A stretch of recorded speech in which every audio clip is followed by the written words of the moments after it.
6 o'clock, I'd like to call this meeting to order. Please stand for the Pledge of Allegiance to our flag.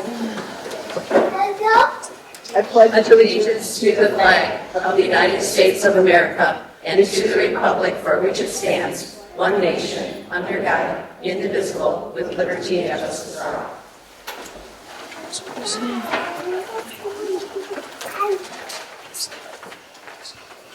Okay, roll call, please, or your attendance, please.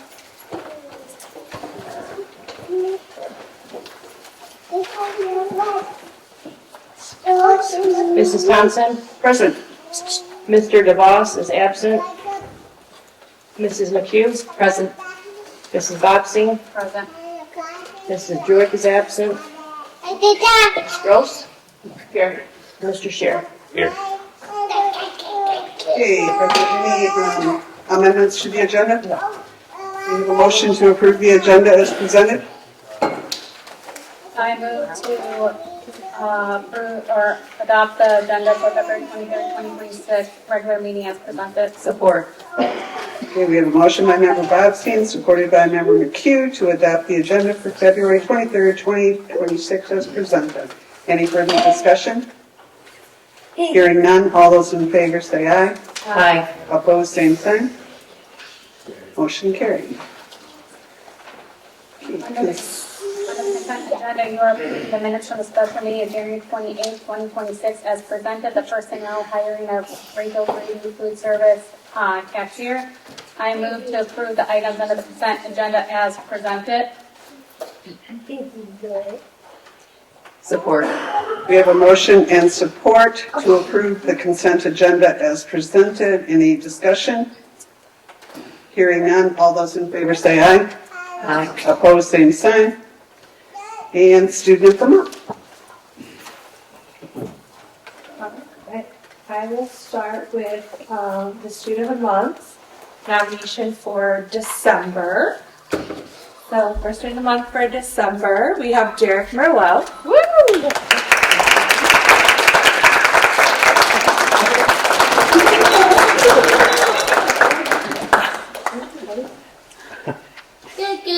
Mrs. Toon says, I see Derek most mornings on his way to school and he is smiling and says, good morning. He loves the other kids and enjoys being a part of MES. Always smiling. Mr. Chicklek says, although I do not work with Derek directly, he always brightens my day with a smile and a wave when I walk by. Miss Green says, Derek is a ray of sunshine to everyone he crosses paths with. His smile lights up a room and his laugh is contagious. He has built such positive relationships with every staff member and peer that he comes across in school. Mrs. Zagman says, Derek is an amazing addition to Memphis Elementary. He comes with such joy and a love for learning. He is such a hard worker and makes my day every time we cross paths with his big smile. Mrs. Sawinski says, Derek has a contagious smile and a laugh that makes your day. The kindergarten students look forward to learning with him each day.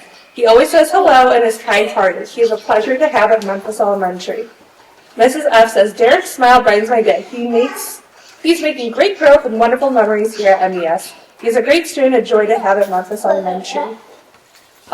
Derek has been the perfect addition to our classroom and our community. His laughter shines bright in our classroom. His friendly good morning puts a smile on everyone's face, and his kindness towards his classmates never goes unnoticed. Derek is always willing to lend a helping hand, whether it's cleaning up, encouraging a friend, or sharing materials. He approaches new activities with curiosity and determination, and it has been wonderful to watch his confidence grow. Derek shows perseverance when things feel challenging, and he takes pride in doing his best work. Most importantly, Derek makes our classroom a happier place. His sense of humor, gentle heart, and eagerness to learn make him truly special. We are so lucky to have him as a part of our classroom family, and that's from Miss S., Miss Rushke, and Miss Jason. Miss Casey says, Derek has been a joy to work with. He keeps me on my toes during speech therapy, and no two sessions are the same, but he has made great progress, and he is such a great addition to our community. Mrs. Wallace says, Derek's infectious smile brightens my day. If everyone could be as kind and determined as he is, the world would be a better place. Miss Skimpert says, Derek is such an incredible student, kind. His infectious smile and sweet personality light up a room and bring joy to all he comes into contact with. I feel lucky to be able to spend time with him on the occasions I'm given the opportunity to do so. Congratulations to Derek.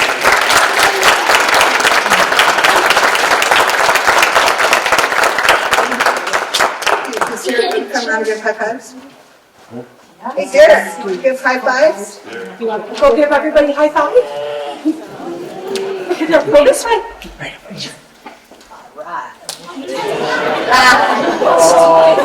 Yeah, thanks.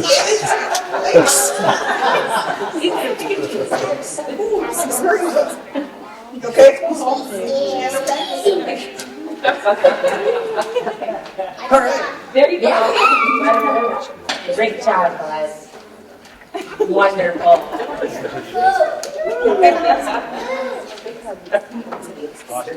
Here, do you want me to do it? With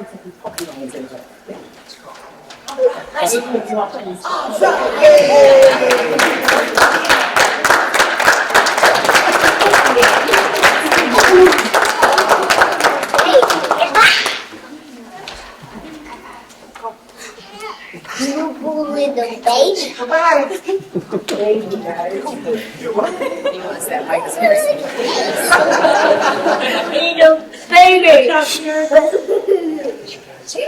Okay, our January Student Month operation is Lulu Gimpers.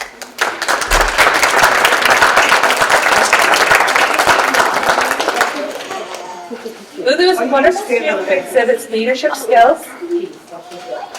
You're gonna have to stand for a little while, who exhibits leadership skills. She has a love for learning and has built positive friendships with everyone she meets with staff. Lulu is kind, responsible, and respectful. She brings such a bright presence to our school and is a wonderful role model for her peers. She is truly deserving of Student of the Month from Ms. Shore.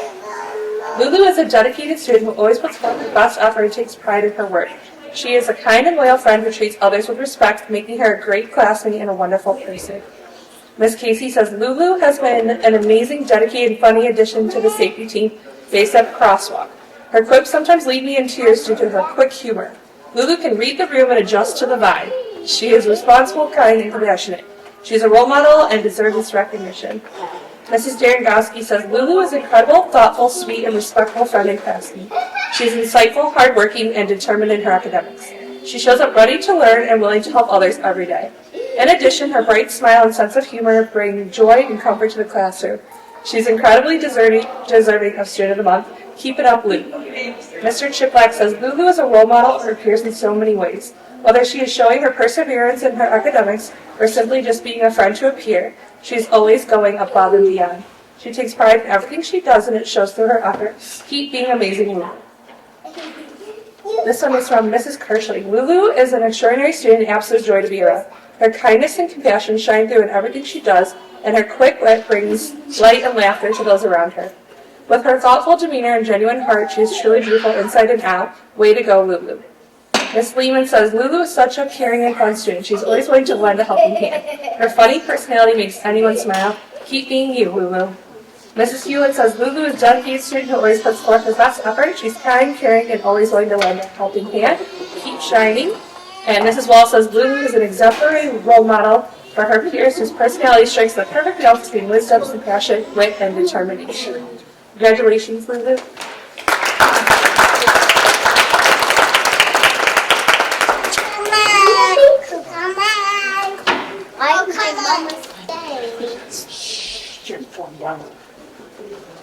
That's my mama's over.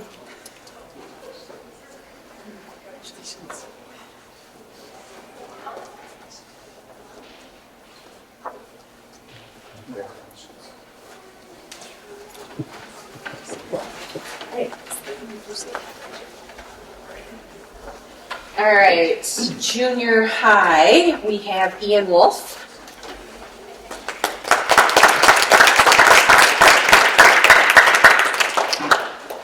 So I nominated Ian. I was surprised that he had not been a Student of the Month for junior high before, because he is one of the kindest and nicest young men that I have come across in my 2 years. He continually strives to lead by example in the hallways, in the classroom, and quite often junior high cafeteria. Oh my goodness, he saves us all the time by cleaning up after his peers, getting his peers to clean up their tables. He helps the staff when asked, and he displays an extremely positive interaction. And I know Mr. Lombardo has made quite a few multiple positive referral calls home over the last couple months. So He is an upstanding young man. Congratulations.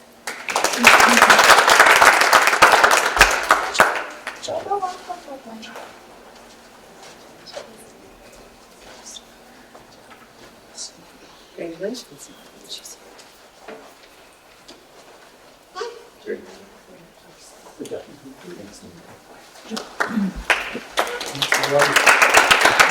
All right, we don't see her here, but our other December student of the month for high school is Lucy Smith.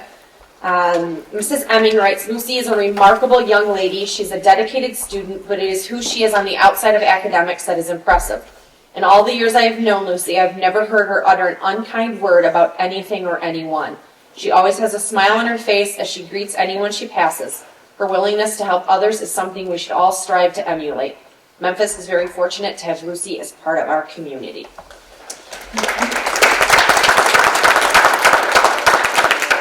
And then other two are Mr. Ash, and he made a little video.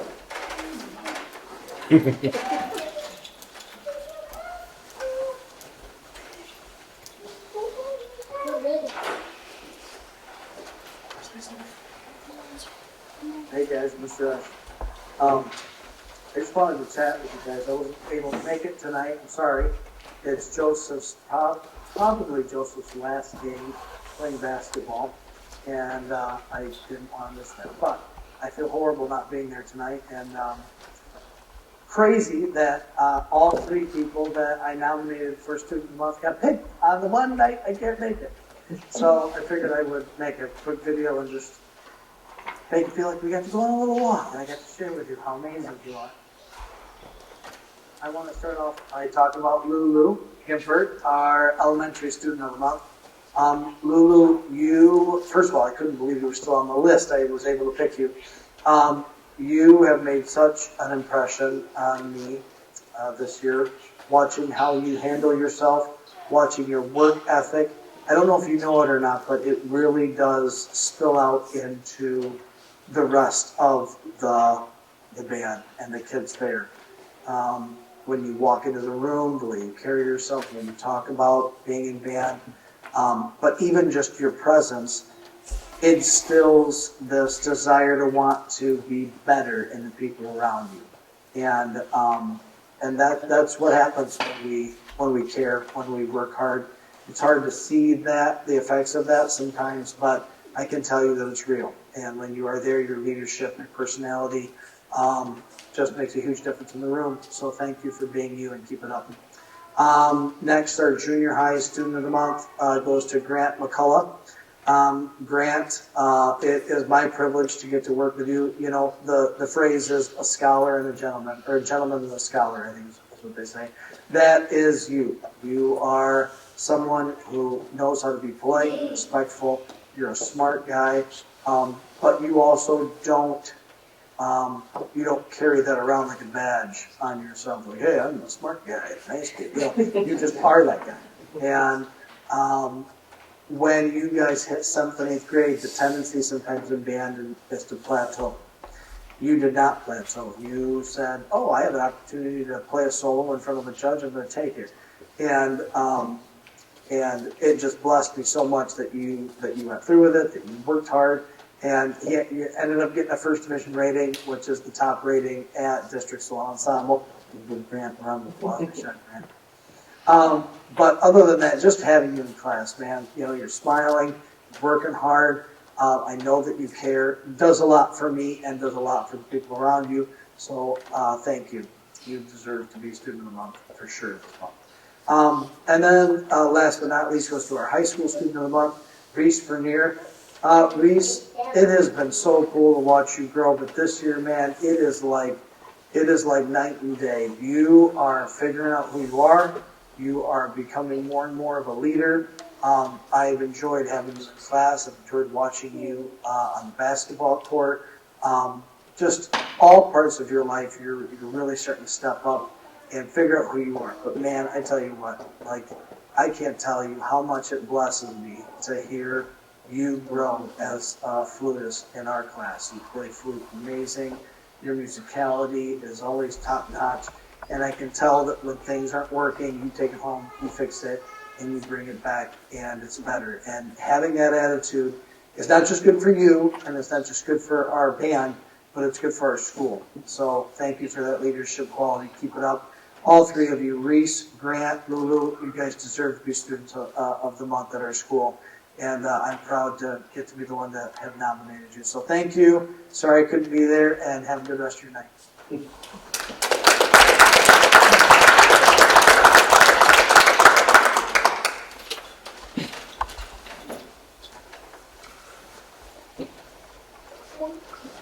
All the students get to see that. Yeah, I think we can share them with it. So Grant is here, so Grant, why don't you come up and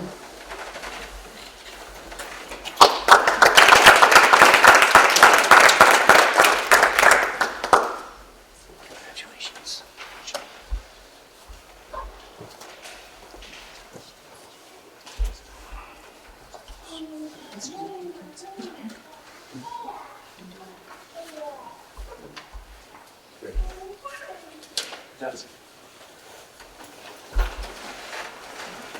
Okay, thank you for that. It is always a highlight of a board meeting.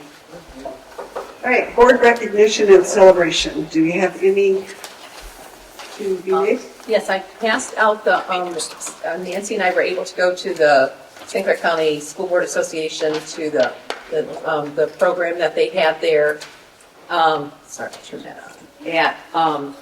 At RISA, and they also had the Tech Open House. They had, they think 1,000 people that showed up that day for the Tech Open House. It was just crazy how busy it was, but it's just such a great program, and I just encourage, parents and kids to just get involved. It is just really, I know we don't have a whole lot of openings for Memphis, unfortunately, but it still is. It's a great program to get involved in, and we do really well when we are involved in it too. We've had some great Memphis kids come out of it. So I just passed out some papers. This is from when Brenda Tenniswood, she was sharing in that, and so I just passed it out to people. So have it, but they also brought in the Brenda, right, from Brenda Pilgrim from MASB, and did a complete legislative update of the budget and all of the things they're worried about and the things that they're hoping. It's something that I highly recommend that we get next year's date and you put it on your calendar. It's an hour that gives you a lot of information about what's happening at RISA, which directly happens or affects the board. So and it's a good meal, and our own movable feast made it, and so it was enjoyable. That's great. Thank you. Anyone else? Celebration, board recognition? I have one, and I'm not sure if it goes out to both Ryan and Mike, but we had a lot of concern on a dirty gym floor from a Saturday that was very salty, and they had, 100 little kids running around, and the gym floor was just very unsafe and very dirty, and the reason was the Zamboni machine had broken down, and we couldn't bring the one from across the street, and people were saying, why can't they? Well, you can drive it through the snow to get it here. But anyways, Mike was able to find the parts, get it fixed, and get the floor cleaned, and it made life a lot safer, looked a lot better, and we need to give him a shout out for getting that done. So, I appreciate him. All right. Be the Difference Award. This is the person who loves to be recognized. No, Chelsea. So she is going to have to, and look at all I wrote, my friends. This is your favorite 30. I know. This is actually brings me great joy, Chelsea. I'm happy for that. Chelsea has been nominated for the Be the Difference. When putting into words that everything that she does, out of all the Be the Difference that I've done, this is the most difficult because, quite honestly, Chelsea is one in the district who could wear, a superhero cloak, which I would love to see, every day, and it would be appropriate. She is our only district K-12 special education social worker, which means that Chelsea does everything. She is without question, one of the biggest unsung heroes in this district, rarely getting honored or recognized, but always showing up everywhere and anywhere. She does food distributions, gift distributions. She gets called into threat assessments all the time. She is working one-on-one with students, in small groups with students. She's doing IEP minutes. She helps staff. She's the one who has to make the toughest calls in the district and have the even tougher conversations with folks. She does it all. She does it all with a smile. She does it all with empathy, with love and compassion. During that all, she's also one of the most calm and rational people that I've ever had the pleasure of meeting. She is a gift and a treasure. I love working with Chelsea, as does everybody else. And I don't know that there's a more fitting person to get this award. So you get to come on up.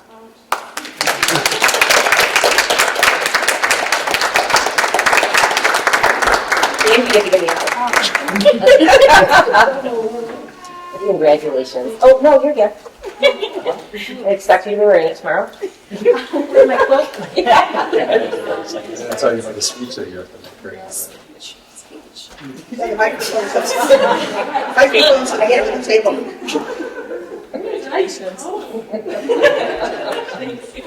Great job.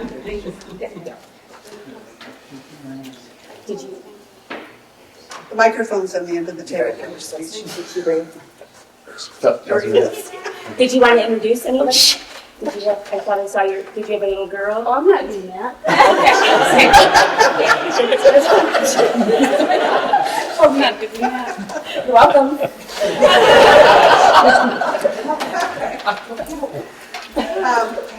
We have special guest tonight, Mark Zink, from the Richmond Masonic Lodge. Mark, would you like to come up? I've been back.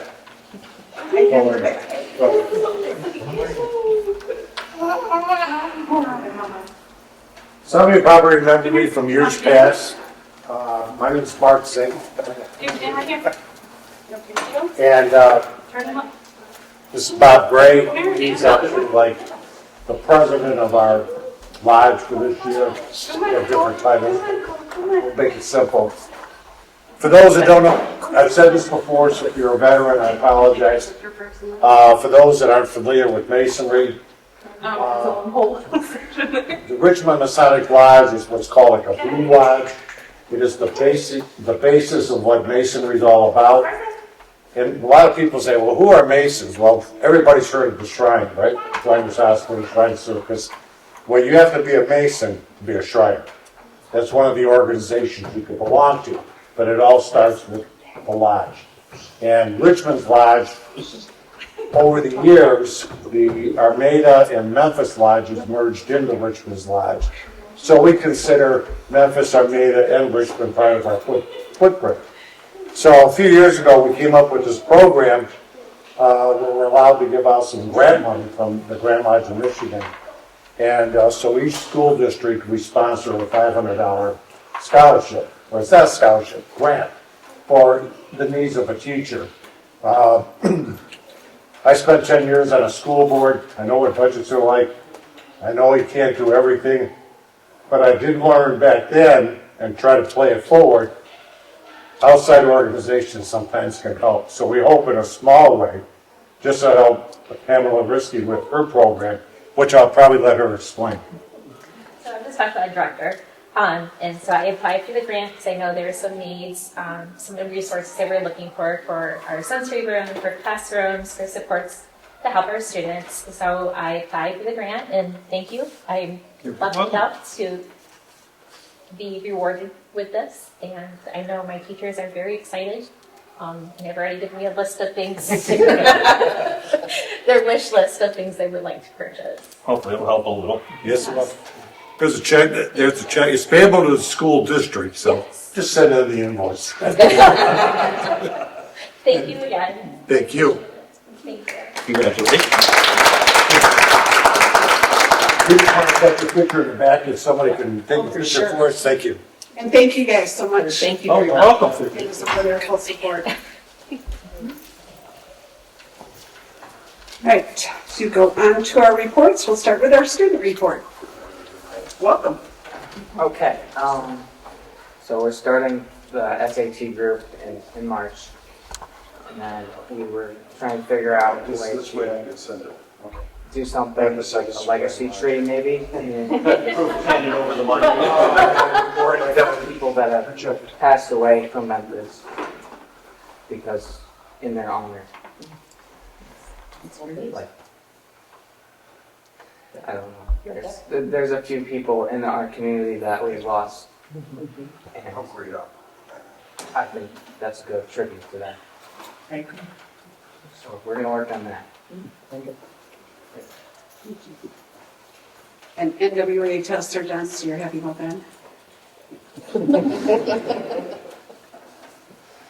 Anything else from the students? I think. Thank you. Who's next? Post-secondary planning report. We have Peyton Klein, junior high counselor, and Lindsay, our college advisor. Hello. So we actually created a presentation for you guys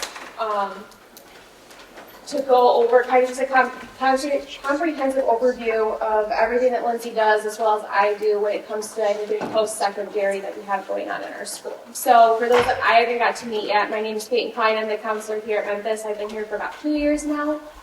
And my name is Lindsay. I'm the college advisor. I have been here since January of last year. And I help out with everything post-secondary, which means anything after high school. So at the beginning of the school year, I start off by giving a presentation to all of our 11th and 12th grade students. I go into their English classes and I introduce myself as well as my role in what I do, as well as any resources that I have for them, and let them know about events that I have scheduled at that time. I also start hosting our college representative visits. In September, I had Macomb Community College and Michigan State University come out. At these visits, a presentation is given by the representative to our junior and senior students. They let them know all of the programs that they offer, opportunities, any scholarships, any important information regarding that college. Students have the opportunity to connect directly with that admissions representative. So if they have any questions regarding that specific college, they have a person to contact to get those questions answered. For these events, I have a sign-up. I communicate this over the announcements. I send an email to students, and I pass out the sign-up sheet to every single student in their English classes, so they have this opportunity available to them. During this time, we also have tech and CTMC opportunities. So a presentation is given to all tech students who are in a CTMC eligible program. Not every program at tech is eligible for CTMC, so that's something to note. And they, as well as their parents, can kind of discuss this with the staff and see what the program offers, answer any questions, see if this is a good fit for them. The tech and CTMC staff reach out to these students about this presentation. They send a letter home and do in-class presentations for those programs that are eligible. Yeah. What's CTMC? Oh, sorry, I'm so used to say the Career Technical Middle College at St. Clair Tech. Okay. I'm so used to the abbreviation, sorry. So in October is Michigan College Month. During the month of October, college application fees are waived at most colleges and universities, as well as the FAFSA is open. Typically, it opens October 1st. I know it's been a little bit different in years past, just with changes being made. But this is Michigan College Month. So to promote this event, I have a college bingo event. This is to encourage seniors to start conversations regarding college and start having them think about their post-secondary goals and taking steps towards achieving them. So I have the board that I used this year. My next presentation. A few things that I have on here include applying to colleges, attending rep visits, completing the FAFSA. Each bingo that a student receives acts as a ticket to go towards a giveaway for prizes. I communicate this over the announcements and emails. I have flyers posted, as well as I post both the board and the flyers on my College Advisor Instagram. And I also pass these boards out to every student in their English class. And to continue on with the college rep visits, this year in October I had Saginaw Valley, SC4, U of M, and Grand Valley come out to talk to our students. That brings us to fall conferences. So we are both available during fall conferences for students and parents to kind of get some flexible access to the different resources that we both have. Lindsay sent a blast out to parents this year, including a sign-up link. I wasn't here this year for fall conferences, so it didn't happen this year, but in years past, I'm always here. And it just is a good way for them to kind of get some answers directly from us, and each student's different, so it gives the opportunity for parents to talk to us about their specific student instead of a general meeting that they might not want to say everything about their student. Also around this time, we have our FAFSA night. So this is an event for families to come and receive information about what the FAFSA is, as well as receive assistance on completing it. They can come in and complete the form all with me right there, answering any questions on the spot. I communicate this over the email, announcements, again on my Instagram. I have flyers, and I also send a text blast to parents. And to continue on, I have more college rep visits. I had during November Oakland, Northern, Baker, and Western. In December, we have a college tour. This year, we did a tour to SC4. I opened this opportunity up to all junior and senior students. They have the opportunity to go to SC4, get a tour of the entire campus, and get a feel for what it's like to attend that school. I communicated this, same as most events, in announcements, emails, social media, flyers, in person, and I had the sign-up sheet available outside of the office. For this event specifically, I was limited to 28 students that were able to attend due to transportation. I did have 21 students sign up and provide permission slips, and on the day of the event, I did only have 12 students who actually attended. Next, we have underclassmen presentation. That presentation was given to 9th and 10th graders during their sting this year. We separated them, 9th grade one day, 10th grade the next day. And that is a presentation that Lindsay gave specifically about college, trades, military, workforce, kind of next steps to prepare, because we think it's going to happen in a couple years, no big deal, and then they're like, oh wow, I probably should have thought about that a little bit sooner. So we wanted to make sure that Lindsay kind of got her face out there and gave a presentation about it. We also had a lot of questions when I attended about tech, blue water, dual enrollment, all of that, just because they're thinking about that post-secondary, and they know these are some options that we have. I also started something new this year. In December, I had our Christmas tree challenge. So for this event, every student got a Christmas tree on their lockers and could receive an ornament for every college application that they submitted and a star for completing the FAFSA. The student with the most decorated tree won a prize. As you can see, Addison was like, huge shout out to her. I also, for this event, made Christmas trees for every single one of the staff members, even in the middle school, so that we can start having these conversations about college, younger and younger, and just promote a college-going culture. Again, I communicated this, announcements, emails, flyers, social media, and in person. So now we're going into around this time frame, January, February. This is where I typically take kids on a tech tour, all 10th graders. And this is the opportunity for them to see tech firsthand, what programs they offer. We actually go through every single program. The only one we weren't able to do was less than class size programs because they're not in the facility, as well as their new public safety, because again, it's not in that one facility. But we went and we got to see all the different programs. Personally, my favorite to visit is construction, and I know a lot of the kids love going in there because they get to see what they're building. They build, I believe, bathrooms every year from start to finish. And then after that, a survey goes out to every single 10th grader to evaluate what programs they're interested in at tech. That'll give me some data on what they want to, where they want to shadow, all that stuff. And then it also asks if they're more interested in blue water, dual enrollment, if they want to stay here. Just kind of give me an overview about every 10th grader and what their plans are for once they hit 11th grade. So that way I can kind of best get them the information that they most need. Also during this time, we have our college and career fair. So at this event, all 7th through 12th graders have an opportunity to come out and explore a bunch of different options that are available to them. I bring out representatives from a bunch of different community colleges, universities, the military, local companies, as well as things that they can start doing in high school, such as that tech, blue water, CTMC. If they're interested in dual enrollment, I have Nicole and SC4 there for them to answer any questions regarding that. You can see there was a huge success this year. I'm very happy about that. And something that I'm also starting that is currently going on is the FAFSA completion challenge. So what this is, I paired English classes up against each other. So I have two different teams of English classes, and they are competing for the highest FAFSA completion rate. The team with the highest FAFSA completion rate will be winning a pizza party. So this is just another incentive for them to complete the FAFSA, and I did communicate this, announcements, emails, flyers, social media, and in person.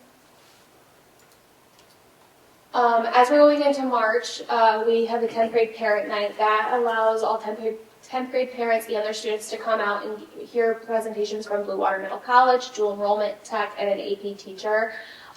This allows them to kind of hear firsthand about what the programs are, get any questions answered, see what would be a best fit for their student starting the next year. This is also where I give out the dual enrollment versus Blue Water Middle College fact sheet because a lot of kids are trying to decide which one would be the better option for them to get a 13th year or not. We communicate this via sending a letter home, blast. We speak during my one-on-one meetings with students. I will talk to them about this as well as any calls that I get from parents. I always direct them to that night as well. Obviously, I answer their one-on-one questions as well. But I always say, like, if you want to talk to somebody from these actual programs, that is the best place because they will be all in one place. Yeah. This year, the 8th, 9th, 8th through 12th are actually invited to the dual enrollment. Yes, so that's later. We're actually updating some different dual enrollment paperwork and everything like that, and so this year we are inviting 8th through 12th grade. Tech, Blue Water, and CTMC. So as we move closer to the deadline of tech placements, we start the process of interviews and essays to help determine who gets what spot at tech. We don't get a ton of spots at tech, unfortunately, and depending on the program, we have a lot of interest in certain programs. So this is the best way to make sure that all students are being heard, they're getting an opportunity to kind of decide or voice what they're wanting and kind of advocating for themselves with it. I will also have individual meetings with students interested in Blue Water Middle College and dual enrollment, make sure that they have that fact sheet, make sure they understand kind of the overview of what those programs are. And then Blue Water Middle College will also come to Memphis for on-site interviews with any student and parent interested in Blue Water Middle College. That's important because Blue Water wants the parent there as well to make sure that the parent understands kind of all the ins and outs of Blue Water because it's very different, obviously, than being in high school all the time. Also in March, we have our spring conferences, which is same idea as fall conferences. Peyton and I are available to meet with students and families, to answer any questions that they might have. We send a text blast to parents, including a sign-up link. We are also just open for pop-ins. If they don't sign up, they can still come in and meet with us and get any of those questions answered. In April, I host financial aid workshops. So once a week throughout the month, I am available for property support for families to come in and apply for financial aid and scholarships. Get any of those questions answered, or if they would like to complete their FAFSA, they can come in and do it right with me. Again, communicating this the same way as all before, including text blast to parents. Also, something new that is in the process that I am planning for this year is a community college enrollment event. I am trying to get a representative from SC4 and Macomb to come into my room and assist students completely with the enrollment process and have them sign up for classes, select their programs, get their questions answered, all now so that over the summer they don't have to do anything at all. And I will be communicating this all the same as previous. In May, if you don't know, May 1st is National Decision Day. This is the day that all colleges, or most colleges and universities require that students make a decision and commit to their college. So with that being said, I have this event to celebrate all of our students' success in making their decisions. We celebrate with games, food, and prizes. I also encourage all the staff and students in the building to wear some type of college gear to promote a college-going culture and bring some representation in. And I communicate this over email, flyers, and social media. Next, we have Blue Water Trades Fair, so that's where we give our ninth graders the opportunity to go to Goodall's Park, and they will talk to multiple different trade representatives, local companies. Kids really love going. They also have a lot of candy there. I had a student walk out and pull down candy last year, which they really enjoyed. But it was awesome because it's getting kids talking. We had a student that literally talked to every single person there, which is why he had all that candy. He talked to every person there. So it's really good for the kids. This provides them with some exposure, thinking about different career pathways and everything like that, especially trades. Sometimes it's hard for us to get trades out here because they're working during the day, right? They're on jobs, they have deadlines, they can't always come. But we have gotten some luck with the trades and career fair, which is great. But this is just another way to get them out and talking to our kids. And this is communicated via in-person, in-class presentation, as well as we send blast homes just to make sure that they understand and they know when the deadlines are for permission slips and stuff. I have a couple questions on the Blue Water Trades Fair. Why are you only opening it to 9th graders and not to 9 through 12? Because typically my understanding is they have a limited number of kids that they can take. So this is done by Blue Water, by RISA, so they give us a certain number. I can always ask if we can open it up to more, but typically I've always been told that every school brings one grade level. Okay, that's fair. Okay. So this is put on by the Blue Water something, not by Memphis. No, it's everybody in the county gets to go. We take our kids every year though to make sure that they have the opportunity to kind of talk to these people. Okay. 8th grade parent night SE4 visit. So at the end of 8th grade, all of our 8th graders will get an opportunity to visit SE4 and see what program and campuses are like. They have a lot of hands-on activities that the kids really, really enjoy. We hold a parent night as well during that time for incoming 9th grade parents to receive information on just expectations, because it's a big change going from junior high to high school with credits and all that stuff, just to make sure that they know what to expect, what their kids need. We touch on programs that they can join during their high school career, including Blue Water, dual enrollment, tech, and we communicate that via blasts, letters sent home, and announcements. We also do honors convocation where we celebrate our seniors and all their amazing accomplishments. I know a lot of that is focused on career, where they're going afterwards, but then we also highlight every student and whatever they decide to do. If they want to go into the workforce, we make sure to say that that's what they're doing, and if they already have a job, we make sure to mention it. We also talk about trades, all that stuff. Last year, we handed out $32,000 in scholarships compared to $24,000 in 2024. So they did really well applying for scholarships last year. And then this is just some resources that is at everybody's fingertips. So when you go to the Memphis Junior Senior High page, there is a counseling office tab on it. Since I joined, I've added a couple of different things, as well as kept some stuff that I knew was working well. So we have the sample 4-year plan, which was updated to, I believe, last year, because we have some new requirements for students, including personal finance. We have the link to the course catalog every year to make sure kids can see what their courses they're taking and what the basic description of them are. We have links to both local and universal scholarships on there, apprenticeship information, Blue Water Middle College link to Parchment, link to SE4 tutoring services for dual enrollment students. A lot of students go into dual enrollment, and it's a big change for them, and sometimes it can be hard navigating it is the biggest thing, because it's very different than what we have here. So that's a really good one that they can use. We also have Khan Academy there that I linked just as some basic information for some students to give them some different, academic help that you never know, because they have, I'm sure you guys know, they have videos, articles, all of that these kids can use. I've also created and added a slideshow, so that comes up with upcoming events, open scholarship opportunities, and any other important information that the students might want. Like right now, I know there's a lot of scholarships, and I also present any presentations that I give at parent nights get linked there. We have important college links, including the FAFSA, links to more information on RISA programs like Tech, Blue Water, CTMC, and then it always, down at the bottom, is the Blue Water dual enrollment fact sheet that I give out at parent night and one-on-one meetings. I get handed papers and then I lose them, so I want to make sure that everybody has that at their fingertips, because I think it's a really good sheet so you can decide what is the best program for you.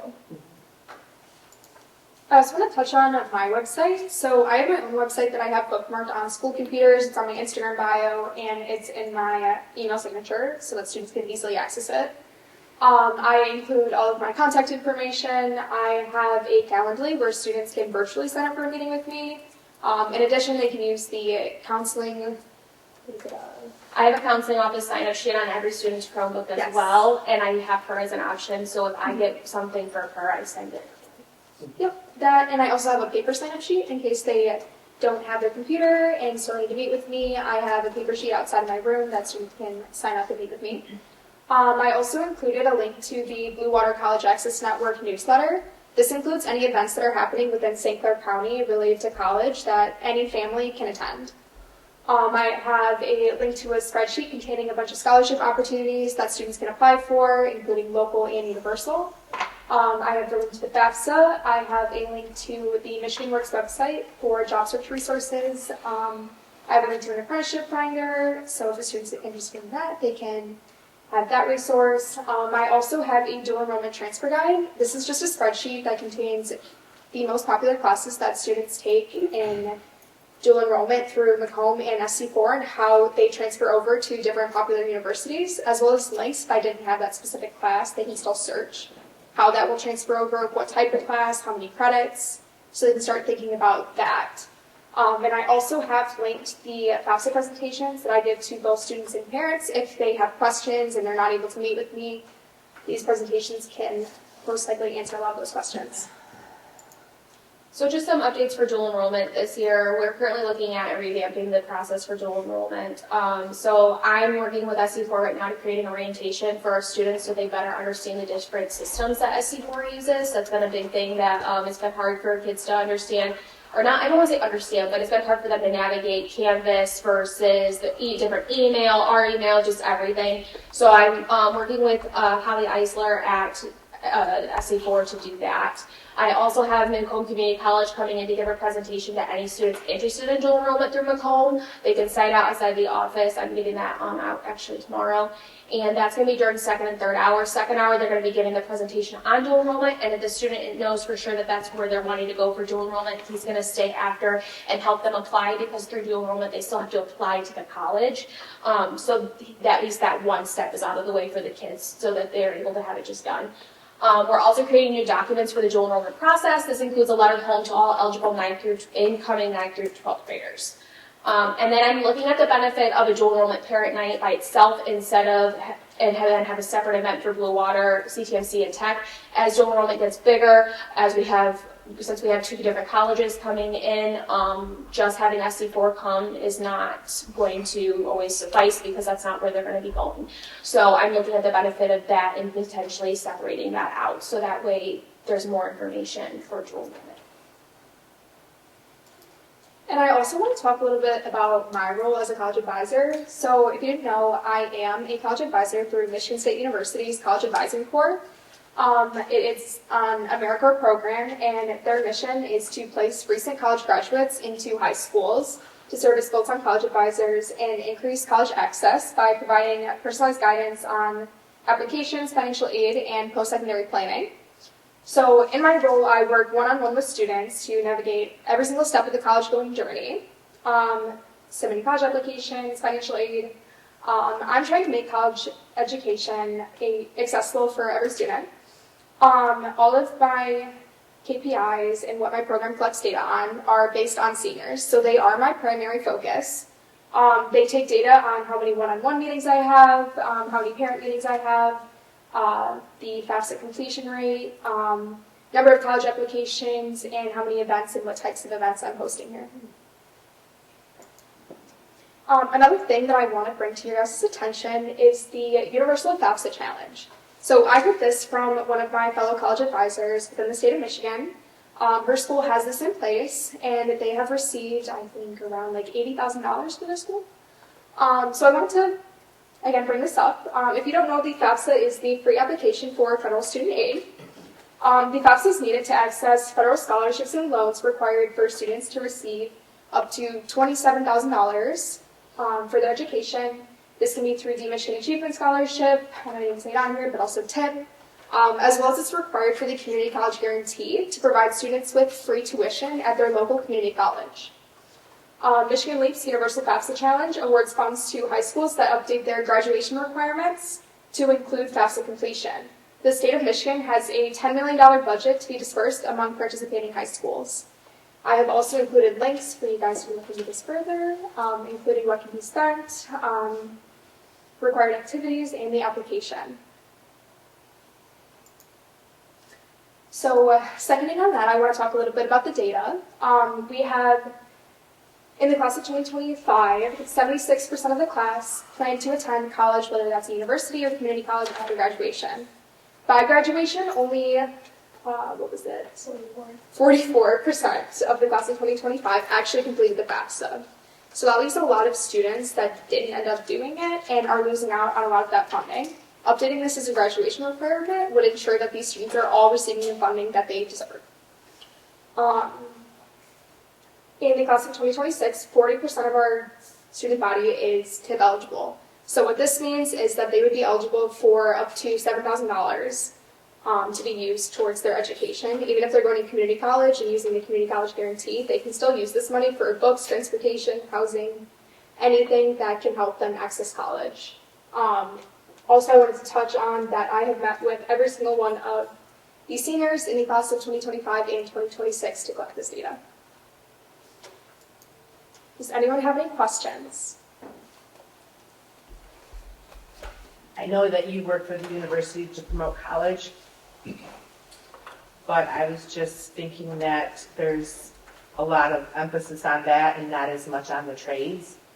Is that something that isn't part of what you do because it's not centered towards college? So my job is centered around college and college access. I can help students with the trades and finding jobs. Again, I have those links on my website, and I can connect students with those resources. But my primary job is to support students with college access. I just feel like more exposure to trades would be beneficial, I think, to a lot of students. But I understand your role as well. And that's something we've been trying to do with the trades, college trades and military fairs. We've been trying to get more access to college or to trades in the school and things like that. So that's something that we're taking steps on, like I said, with the fair and stuff like that. Because there's probably a lot of parents that are in the trades, so like if it was like their children's school, I don't know if you reached out to parents that are plumbers or electricians or... We've reached out to families. We've also put it on social media. And yeah, we have been reaching out. We're still always open. We've found some new people this year. Every year that we do it, we're kind of getting access to a little bit more people every year. So good, perfect. Do 8th graders still have to do the 4-year educational plan? And like career cruising used to be what they used, but do they still have to do anything? Is that still a requirement? they have to do Zello now. Okay. Yep, and that's something that they were trying to get a plan in place for them to do it. A lot of times we're thinking we're going to put it during that STEAM block so that they can do it during that. And then our 4-year plans based on that made for high school? Like with parents, I think that one of the big questions is you kind of have to look into the 4 years. It comes and goes very quickly. And are we doing that early enough? Mm-hmm. With one, I don't know, it looks like there's one meeting with 8th graders? Yeah, there's one meeting with 8th graders. I also meet individually with a lot of parents that reached out to me and want to have a sit down about what exactly the plan is. But we give them basically a document that allows them to do it on their own, and then if they have questions, they're more than welcome to reach out to me. That one meeting is the biggest one of the year, though. Oh, and I know that 9th grade courses are pretty much set for you regardless, you know, like just the basics of ones you must take. So there's not a lot of options in 9th grade, but middle college can start when, or dual enrollment can start in 9th grade, can't it? It can start in 9th grade, yep. And then advanced communication is starting to go out more and more now. And then Blue Otter, CTMC, Tech are all 11th grade start. I think you guys are doing some really cool stuff, honestly. I love like how you're reaching out and doing the pizza party thing and doing all that. I mean, really getting kids involved in it. I think that's really a great thing. Well done. Yeah. It was a great presentation. Any other questions? Great, thank you. Thank you. Thank you.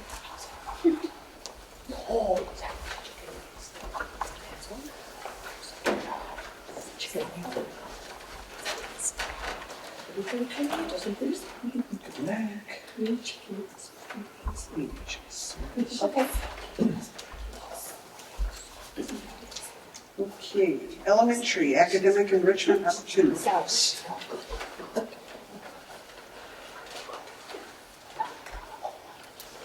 move it back and forth.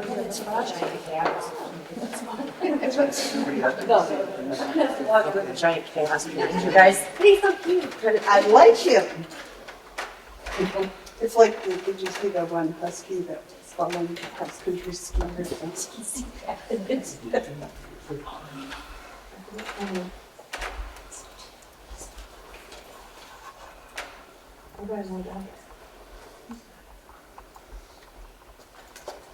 I'm gonna go ahead and get started. What we'll bring comes linked into the book. Let's be like those two there.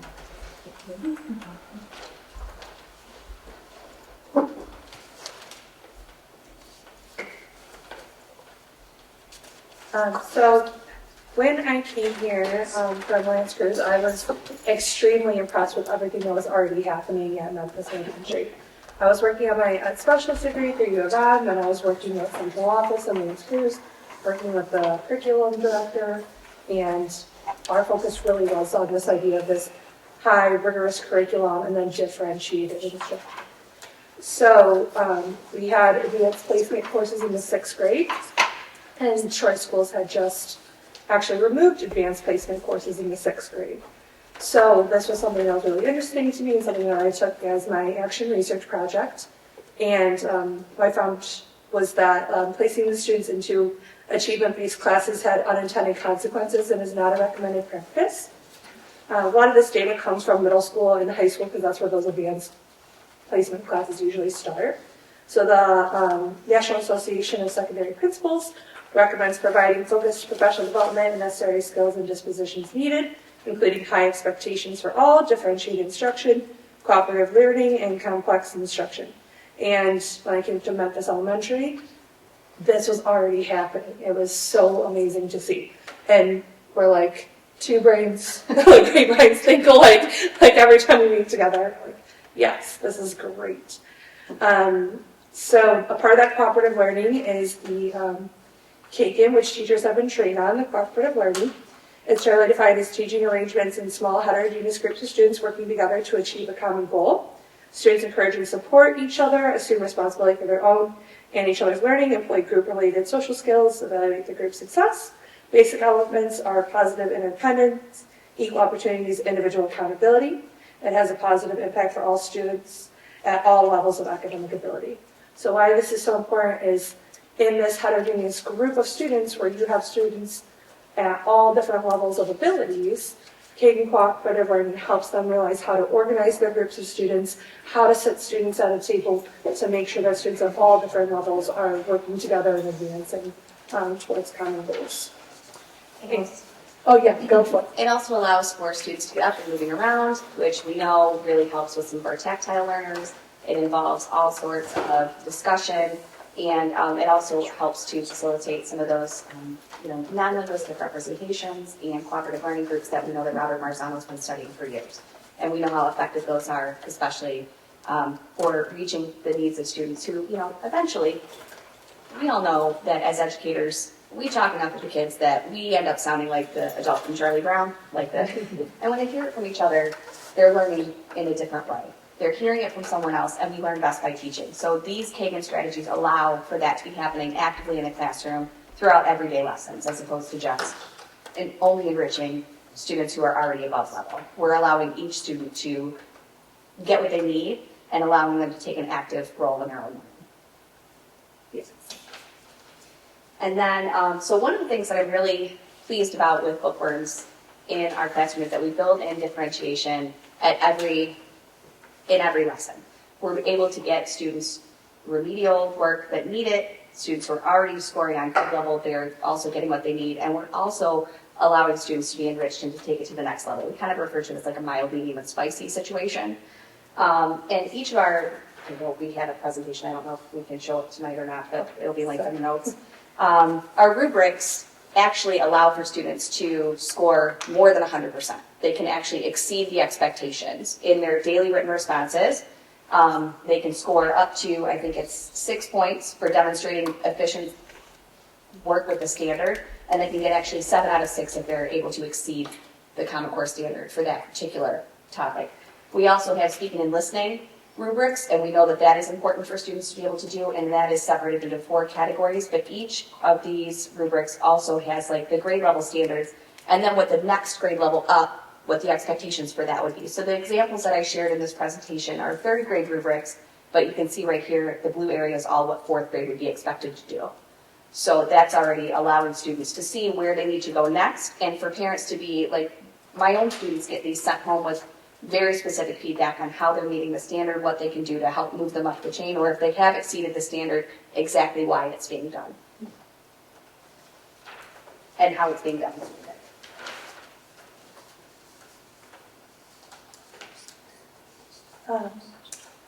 And I'll pull up that rubric in just a second so everybody can see it too. But that idea of the students being able to get scored above and beyond just meeting the standards, and that's already embedded into our curriculum, is something so beautiful, because the students are reaching for that next grade level up already within the classrooms that they're already in, lessons that they're already in. So for math, that was going along with our ELA and bookworms. 3rd through 6th grade math teachers have gone through the BTC, Building Thinking Classrooms training, over the summer during the school year. And these BTC tasks are considered low floor, high ceiling. So I get very nerdy about this as coming from a middle school math teacher. But what they do is they take a task from the real world, and it's low floor, meaning students of like lower abilities are able to enter and jump in and start working and start thinking on that problem. But the problem has the complexity that students at that higher level are able to take that problem even further. So as the kids are working in their groups around the room, the teacher is able to move around and say, like, this is so great, show me what you were thinking here. Kids are talking, they're explaining, and then they're able to say, well, what would happen if? And then so the teachers are able to differentiate right there on the spot and get students progressing at that higher level. And Trisha's actually just been going through the BTC training herself too, so both of us will have that training. So they're easy to begin and enter, but have immense potential for advanced complex exploration. The framework also includes the practice mild, medium, spicy, which is what Trish was talking about with the ELA content too. So mild is focusing on fundamental, foundational understanding of the concept. Medium involves more complex multi-step problem, and spicy is looking at our advanced. The kids really get onto this idea of mild, medium, and spicy, but what it is really is differentiation.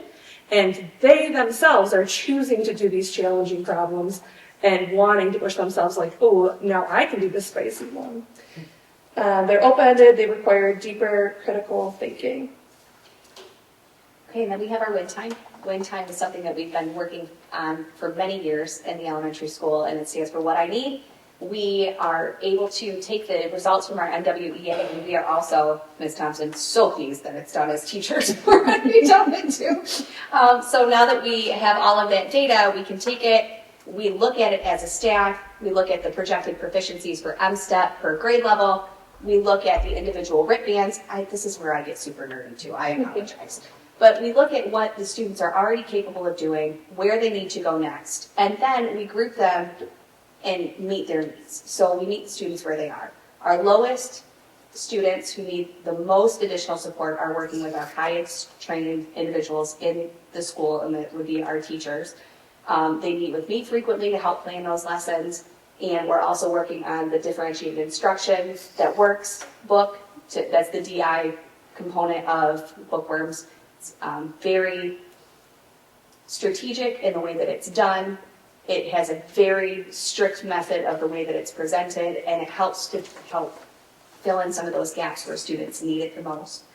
Those students who are on track are also given some of the DI, although eventually they kind of phase out of it because they've met those expectations. And our students who are scoring the highest are getting enrichment. They're going in to do project-based learning activities. They're doing, for instance, our 4th, 5th, and 6th grade right now, I planned a unit that is completely looking at first-hand accounts from the Titanic. And their whole goal in looking at these first-hand accounts and different accounts of what happened is to try to determine who's really at fault for the Titanic and it's sinking. And so they really have to take all of that information, they have to go in, they have to analyze, they have to evaluate, they have to compare and contrast. There's a lot of moving parts with it. So that's something that I designed, and then they're working with paraprofessionals who are teaching those lessons and then coming back and I go through and train them a little bit more on like what the next step is. So we are offering that enrichment within that time period as well. We also offer MyPath. That's the computer program that takes analysis from the NWEA test and it develops a learning path to meet students where they are and help move them up the chain of what standards need to be covered next. And that's for both ELA and math.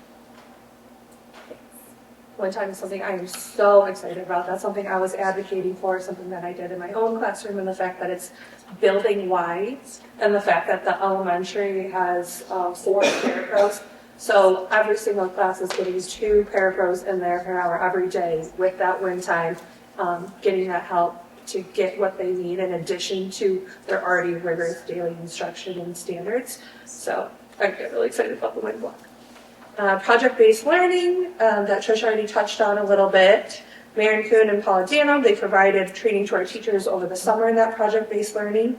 Also something really exciting where they get to engage in real-world, meaningful, complex problems, and that already fit right into what the students are already doing. So for example, the 3rd grade students in social studies and bookworms, we're talking about these are different branches of government.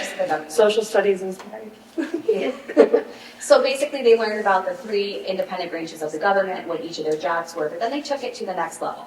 They actually separated, one of the classrooms became the Senate, one of the classrooms became the House of Representatives. Then each of those classrooms were broken into subcommittees where they had to present, and they had to first brainstorm a bill that they would like to present to the rest of their house.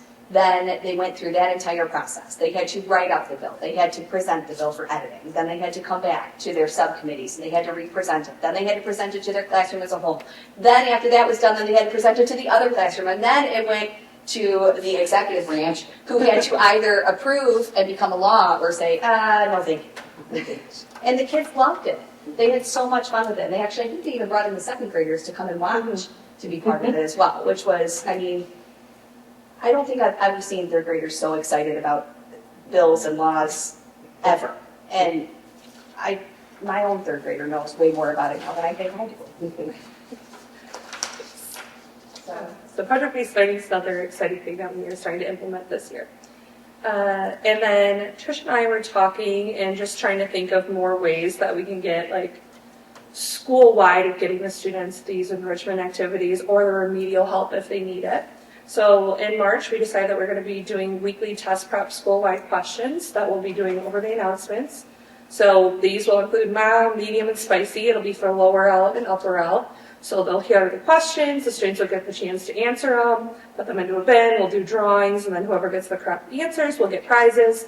So it'll just get the students engaged and also helping them prep for spring testing coming up. And spring break enrichment was something that I used to do, and we decided it's something that we can implement K-6.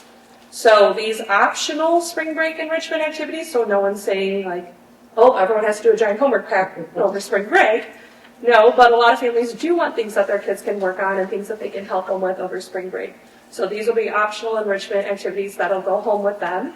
And the activities, as well as the answer keys, will be going into the Google Drive so that parents can access it from home. They can see the keys, they can help their kid work through the different projects that we'll be sending home over spring break, and we'll have some type of incentive for if they get it completed. What questions do you have? Very impressed. That's wonderful. Thank you.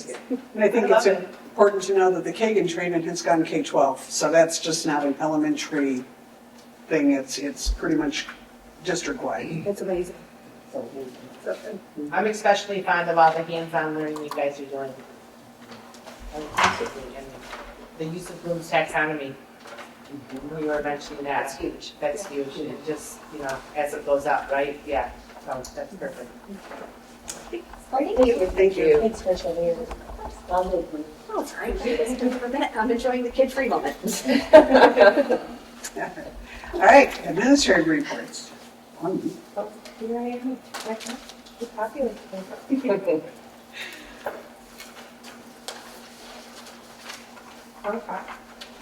Literacy Family Movie Night was fun. Community Connector, we had 59 people in attendance, which was good considering I did not know how many were going to come. So I was very excited that I had 59 people come.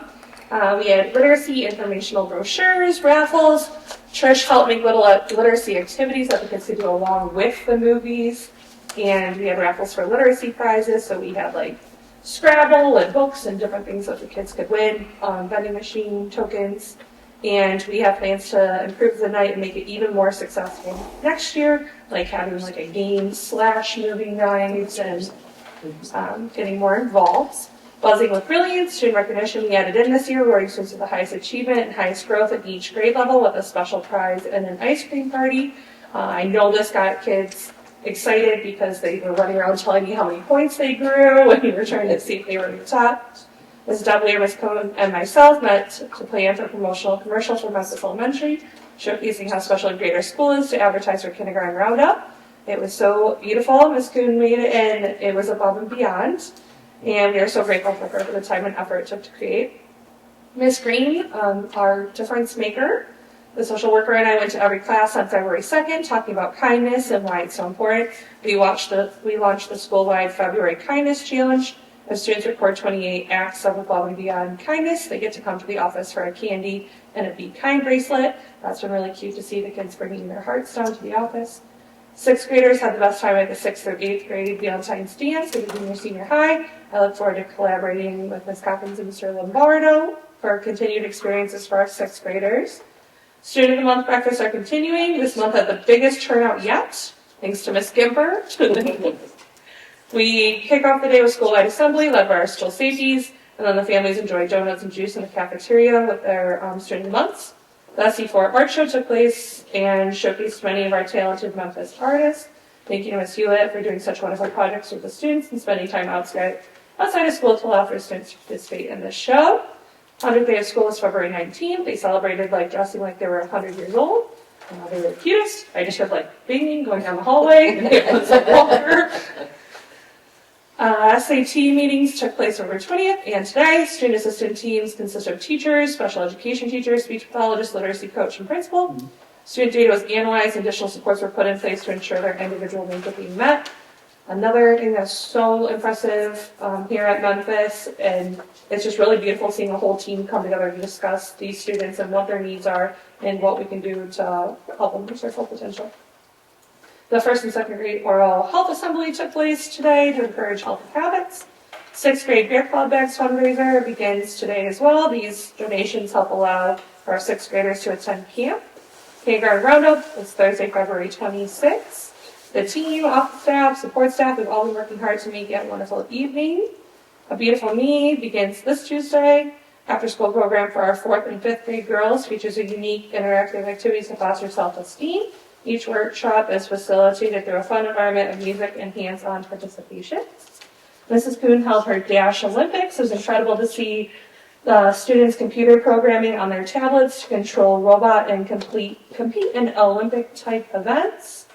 I was trying to get my middle schoolers to do computer programming, and these 2nd graders were just whipping right through it. It was really impressive. The school average math percentile in NWA, Memphis Elementary, increased from the 55th to the 63rd percentile from fall to winter. School average reading percentile in NWA, Memphis Elementary, increased from the 57th to the 64th percentile from fall to winter. So incredible growth school-wide for both reading and math, and they actually improved from fall to winter for that average for every single grade level in math and reading. So that's linked into the board notes too. All right. Obviously there was a bunch in mine that Peyton and Lindsay went over, so I'll skip all over that. Our NWA testing is also complete. Our focus was on no dips. We wanted the students to focus on maintaining or growing from fall to winter. We also did testing math and reading on the same day with a really long lunch break, obviously, to focus on practicing test endurance, which our students need for PSAT, SAT, and MSTEP, because they're over 5 hours long for those tests. Our results, we had 100 students earn, which we're working on, the dip and dots, treat for scoring at or above their fall scores in both reading and math. The junior high math average, the growth was upwards of 2.56, and the junior high reading was 1.78. Junior high special ed was where we really shown the most growth, and that was a growth of 5.82 across the board. Junior high special ed reading was 1.82. Of our 88 junior high students tested, 85 of them showed growth in at least one test. 9th and 10th graders average was 0.75 growth in math and 0.11 growth in reading across the board. Obviously some had more and some had less. And then of the 9th and 10th graders, 82 out of the 98 showed growth in at least one test. Sting Olympics this year, what started as something that we thought was just going to be something to fill the month of February with a little bit of fun has now taken over my day and Mr. Lombardo's day. We had an opening ceremony with flags and costumes and theme songs. They paraded in. We had torchbearers. We had 2 senior students that just loved carrying that torch. They are competing in volleyball, 3-on-3 basketball, cornhole, euchre, badminton, spelling bee, geography trivia, sports trivia, music trivia, multiplication facts, which the math teachers are dominating that, because teachers can compete too. Eating contests and more. The junior high PBL class has printed some amazing medals. We ordered some filament for them that's in bronze, silver, and gold. And then our home ec class is putting the ribbons in, and they're learning how to actually burn the ends of ribbons so that it stays. It's a whole effort by everybody, and they're having a blast. We're having a blast too. But we actually have a trophy. We are doing the closing ceremony next Friday at 12:30. If anyone would like to join us to see the closing ceremonies for our Olympics, that's when that will be. Mrs. Klein and I attended the Justin's Renaissance Student Conference earlier this month and learned a lot about their leadership curriculum and school culture and climate initiatives. And we have access to the program, some of the free resources, and some of it is really good. I would love to look further into that. And then we're working through SAT and PSAT questions using data charts and reading selections across all content areas. So Mr. Esch is doing reading lessons and charts and data, Spanish and art, and everybody is helping in that effort, not just the math and English teachers. So we took some of the lower hanging fruit items that we're noticing our students were struggling on and spread that among everybody so that our English teachers can work on the hardcore English content and our math teachers can focus on the harder math skills to fill in those gaps. So that's pretty much. There's some dates in the report, upcoming things that if anybody wants to know, the blood drive, Pasta Palooza, and then Strive for Safer Drive initiative before prom. So, Thank you. Adam. To me, just a couple things that I wanted to touch on. The governor did issue her budget proposal for the 26-27 year. The proposal did include a $250 per pupil increase to the foundation allowance. It included a 6% increase to at-risk funding, the continuation of the free breakfast and lunch program, increase in literacy funding. There was a couple that were cut last year, so she wants to bring those back. And then the continuation of enrollment stabilization funding for districts with declining enrollment. The statewide enrollment is still projecting down across the state. And then as I had mentioned last board meeting, the proposal was likely going to include some movement from school aid fund dollars over to supplement the state's general aid fund. And right now this proposal includes $528 million moving from our school aid fund over to the state's general fund. That brings a cumulative amount of $1.8 billion that will have been moved from our school aid fund, moved to the state's general aid. So there is still time for the state to make some additional budget cuts and budget adjustments, and then we will still have the May revenue estimating conference that will come out. So the state does have some time to make some additional moves in their general fund to hopefully alleviate some of this $528 million that her proposal will is suggesting is going to the general fund. So that's the first step. The next step will be the state Senate and the House will both issue their budget proposals, and then once all three are issued, then they will come to an agreement on the budget for next year.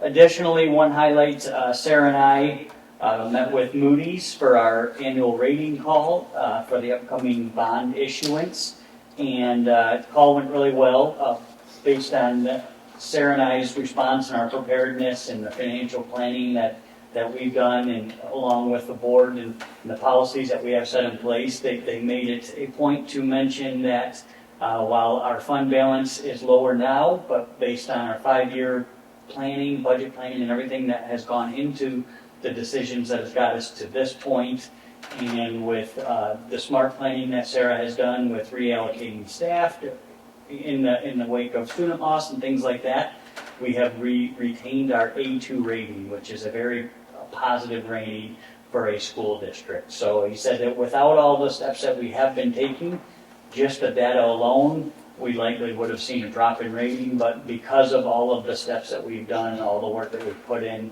and all the planning that we have moving forward, we are able to retain the A2. So RJ Naughton, who is our representative from PFN Financials, and our other guys from Moody's were both quite happy with that rating and impressed with what we've got here. So that will be good for our upcoming bond issuance. Very good. Adam, how do they replace the money into the school fund that they don't. They don't. Once it's gone, it's gone. They can just take it from the school fund and move it over to the general fund and be like, too bad, so sad? Yeah, over the course of COVID stimulus funding, the state was pretty conservative with their school aid fund usage, and they used a lot of federal dollars in place of using school aid fund. So the school aid fund had kind of ballooned to a pretty healthy balance, and it was in a pretty good position.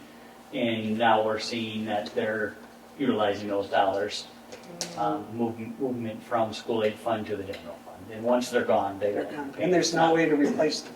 No. And what is it, 500 million? 528 million. College instead of yeah, K-12. yeah. And that is robbing a system that will not be able to be repaid. And so it's, I don't know, it's not lowering the tuition for anybody paying college tuition. That doesn't make a lot of sense. It doesn't make sense, and it's not good. But we have a very competent business director that is taking us through this. And Sarah. Thank you. All right, Ryan.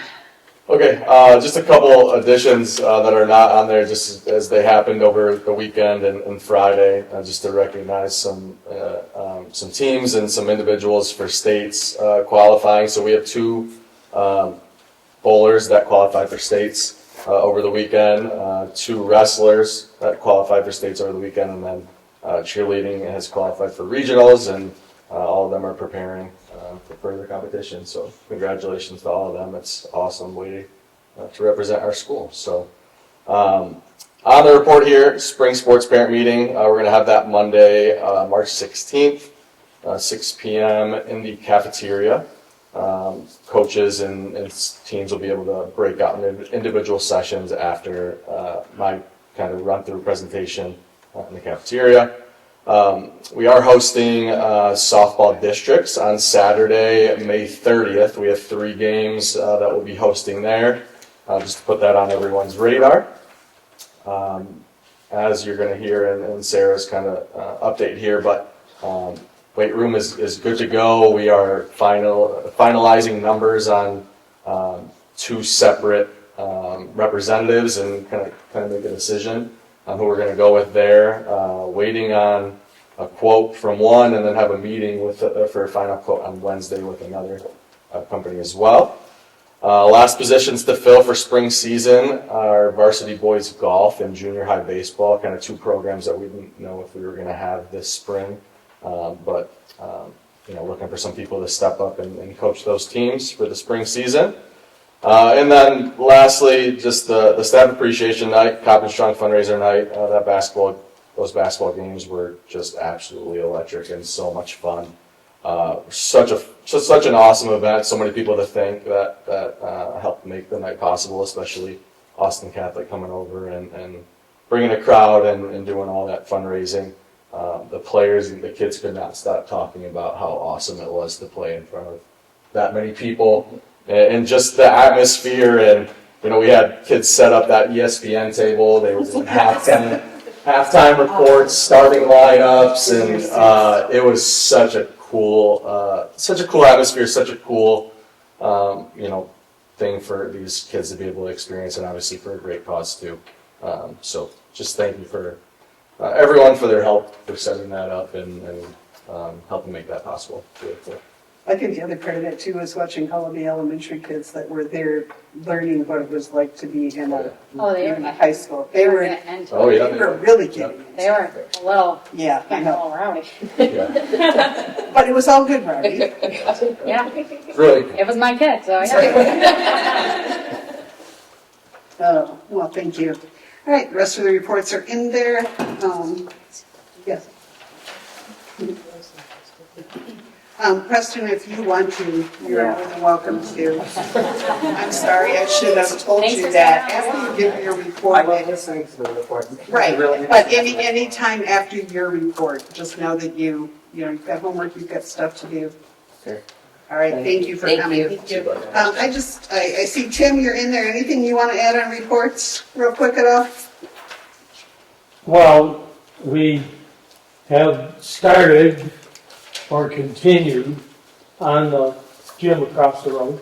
We're starting to pick up a little more speed now based on some determinations from the structural engineer. So we're moving forward with submittal drawings so that we can get the steel order to get that moving forward.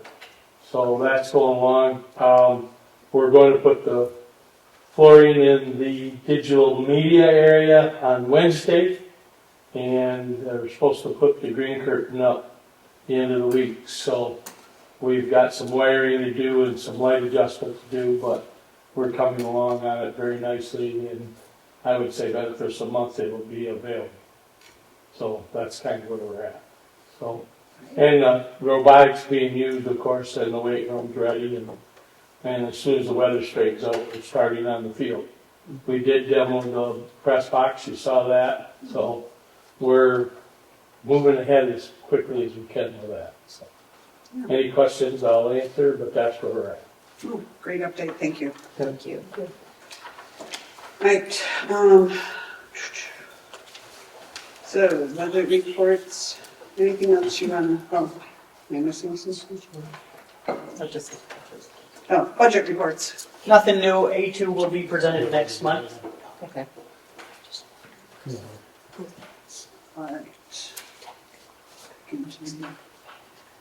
Okay, do we have any public comment? Yes, we do. Beth Phillips? Hi, Beth. Hi. Beth Phillips, address 78135. Said the wrong number. Memphis Red. 2 years ago, in June of 2024, the MHS track team, that includes my son as a member, was named as state champions. I attended the board meeting on December 16th, 2024, during which the team and coaches were presented with a commemorative sign that was to be put up somewhere on the school grounds or in the city limits. As of today, February 23rd, 2026, the sign is not displayed, so I am just checking on the status of this project. Thank you. Mike was trying to coordinate with the city to find a location, because really what we would like is for it to be on M19. Bart said there was one location that could potentially be used and that he was the only one who could do it. Bart from the city of Memphis. So Mike informed me that if that's where we wanted it, Bart was the only one who could do it and that it was in his hands. If we want Mike to do it, he can do it in the spring out on the Boardman grounds. Does Memphis have the round signs? I mean, it's where the Welcome to Memphis, I assume, is where Bart has the He control of told, what he goes told up him out the there. exact location, there's literally only one spot it could go. Which I'm sure is the Yeah. Welcome to Memphis, but isn't there one where that, I know, like, don't they have the Lions Club one and where That's not, those things can be? that is, we learned that is not, that is, private property. But again, I can have Mike do it anytime in front of the school. I was just hoping for a more visible spot, like when you're driving to Richmond and you see the Richmond one. So when he talked to, after Beth emailed you guys and then it got sent back to me, I sent it to Mike and I said, Mike, where are we at with this? And so he reached out to the city.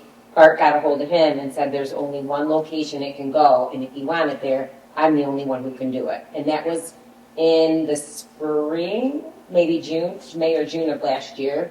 So. Have we got back with him? Yes. But I can have Mike do it again. And again, we can put it out in front of our property, no problem. It's just not going to be the visible sign, the visible signage that I was hoping to have. Beth, hearing that with the trap, I assume that we want it on M19. Absolutely. And we need to just keep working with Bart to get it up. Sure. Because Mike can't do it. They can't, Okay. nobody from the school can put it on M19. Right, because it's M19. If it's Yeah. okay, I have contacted City Council and Mrs. Gregg, if it's something that I can inquire as a Go parent, for shall it. I say? And get Go the- for it. Because Mike has had multiple communications with Bart. Awesome, okay. Yep. Can I, For bass, too, the state champion from the bass, too, that's out here. Should that get moved with that traffic sign, too? He can easily add, that was why it had the, I don't want to say the slat, but that's. Or you can add more. Yes, that's why he did it like, when Mike designed it, he did it like that intentionally. Yeah. So that, it's, the main The thing bass is would be good getting over it up. there, That's the main thing, is getting the sign up. Yeah. can I ask one question so that I can have more information? Is the sign here somewhere? Oh, yeah. Okay, I'm just, so when he says, where is it? I can say, Yeah. actually. Okay. Mike has it. Okay, great, thank you. So I guess my question is, do we have a place in town that is just for Memphis schools type stuff to go up? No. Not according to what was reported to Mike. So if we want something like what's going into Richmond or any other school, I mean, it's kind of, aren't they round or square, but They're rectangular. It's like a rectangular, and it's off. you know, is it something that has to be purchased first for him to put up that we can continue adding to in the future, that we wouldn't have this kind of a problem? We have it purchased. I think what she's saying is adding, like if this is the rectangle kind like going into Richmond, and then they add like the next year's, with, champions, the next year's. Are you saying, Nancy, that we purchase something? Well, she's saying we have it. We So do. once we put this up, if Trap wins again this year, it just goes right underneath it. That's exactly it. And what one are you talking about? It's like the bass, we're state champions, right? That's right out there. That was a couple years ago, but that's out there. So that can go on the same sign. Once he puts the sign up, then we can add all the Yes. individual ones to it. Yes. Go for it. Okay, thank you. Yep. Wow, that's over a year. Yeah. Over a year. Because I was shocked that I hadn't noticed it wasn't up, but I know noticed that every day request driving. came a long time ago, so thanks for that. Sure. Thank you. Thanks, Ben. Oh my goodness, okay, where are we? Troon Law Notes. I know this meeting is long, but I think that there was a couple of things in here that, they're now suggesting that the board is removed from the grievance appeal process. Are you aware of that from any of your meetings? None. And it's in the contract, so I don't know how you would do that. Okay, I just It's in wondered all the that. contracts. And the other one was with special education students. It used to be the 10 days and you had to have, the separate meeting. But now if it's 5 days for fighting and 5 days for something else, it doesn't count as 10 days? It does. We will always have an MDR at 10. Always.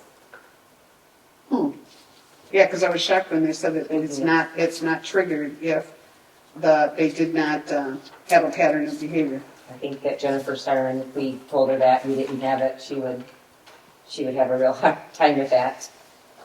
Yeah, well, I just wonder why they wrote it.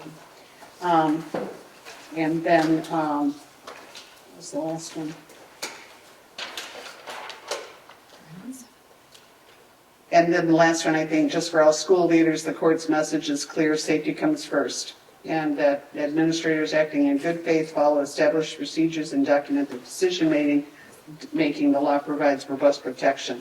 So I think that, you know, in what we're doing and how we're going about things, it's very important that we have the documentation of legal advice, so that, I'm glad we're going in that direction. Action items, board operating procedures, second reading and approval. We would need a motion for this. I move to approve the Board of Education Code of Conduct and Operating Procedures as presented. Support. We have a motion it was moved by member Bobbsey and supported by member McHugh to approve the Board of Education Code of Conduct and Operating Procedures as presented. Do we have any discussion? Changes from last meeting have been placed in here. Has everybody had the chance to reread it? Any discussion, anything? Hearing none, all those in favor say aye. Aye. Opposed, same sign. It is now in effect. All right. Okay, after the meeting, everyone needs to sign. Okay, athletic coaches handbook. You need a motion for approval, and then we can, or I move to approve the athletic coaches handbook as presented. Support. okay, we have a motion by member Bobbsey, supported by member Gross, to approve the athletic coaches handbook as presented.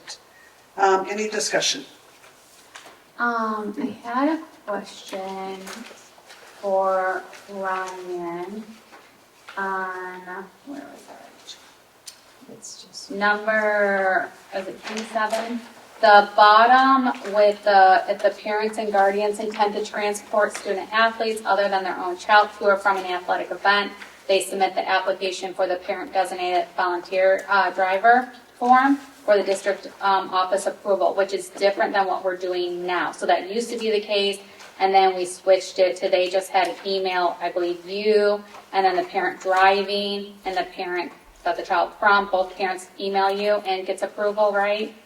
So we're going back to this, I think that 27. is it number 27 or page 27? number 27, the last bullet. Yeah. Okay. This one I think I is. think that this is if we don't have transportation through the school. Right. Like if it's parent drive where we have the carpool or. So, right, so like now though, if it's like even bus transportation there and they want to like go home with a friend, they just send the emails. But like when I read this, it sounds like that they have to be an approved driver and everything else. So we need to clarify, I think we need to clarify that then on this because I think that this is just intended for if we don't have any transportation that's school provided. Right. Okay. I think we should clarify that. Right, because I know those are two separate Yeah, things. yeah. And so just like how I read it, Yep. makes it seem like that. I am with you on that.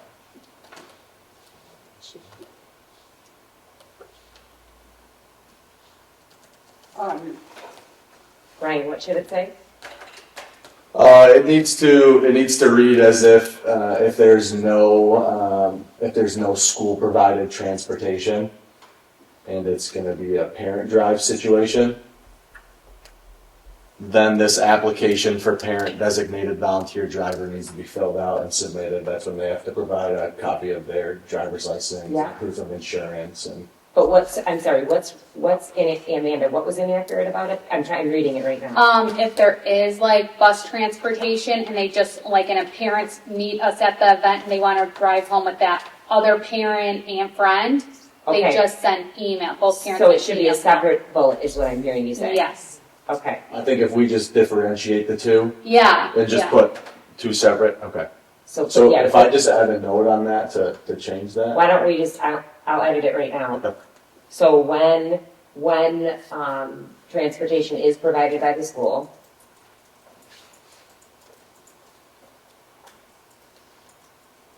Is provided by the school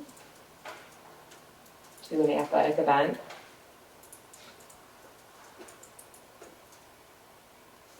And then what you're saying, what happens now is parents can send an email if they want to drive their kid home. Both parents Yeah, have both to. sets of parents. One has to say that they're taking the child, the other one has to give permission for the parent to drive them home. And that gets sent to you And Angie. and then we get you and permission. Angie, and it's, was it 24? Yeah, yeah. I'll tell you what, I'll read it in a second. Okay. Spelling error, transportation. Okay, yeah, I'll fix that. Gotcha. Thank you.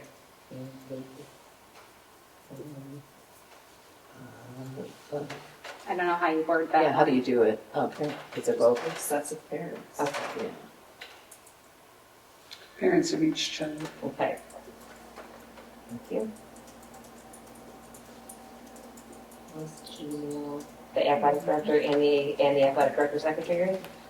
Because I know a lot of times what happens with this one too is if it's a grandparent there, is my child will be writing with their grandparents. That makes a lot of sense. Because, you know, here and, yeah. Okay, when I'm gonna say by the district.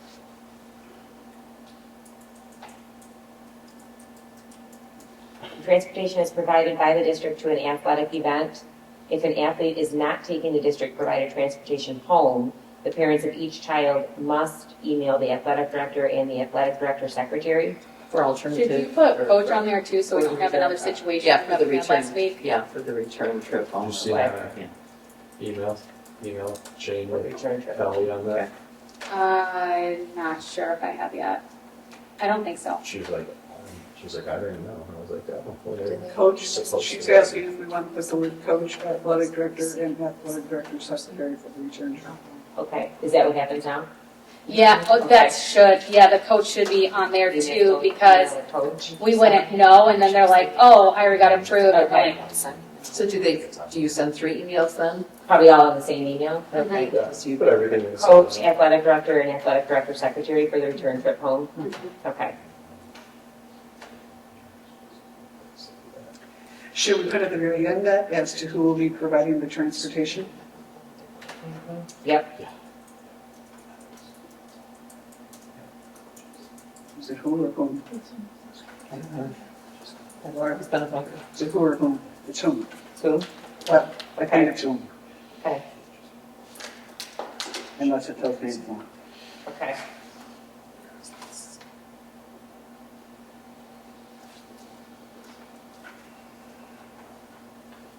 and this is a social media. Here. I believe we're going Are to we do at that. that? So I'm going to have to amend the motion. It's Okay. With corrections or additions. Yeah, that's amended. You just have to ask them. Well, yeah, it's going to have to be. Yeah. Any other discussion or concerned areas? The only thing I think we might have to go back and do, if you remember when we did our updates, true law policies, when the law changed in 25, the parents now, the word parent signifies parents and guardians.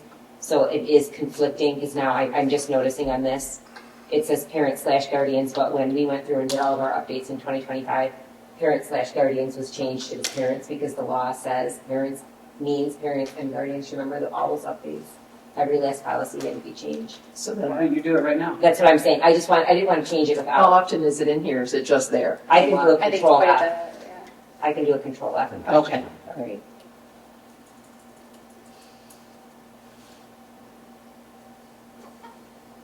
It's like 10 times. Because it's just up right above that 3 times. It's been there 10 times, yes, I can get that.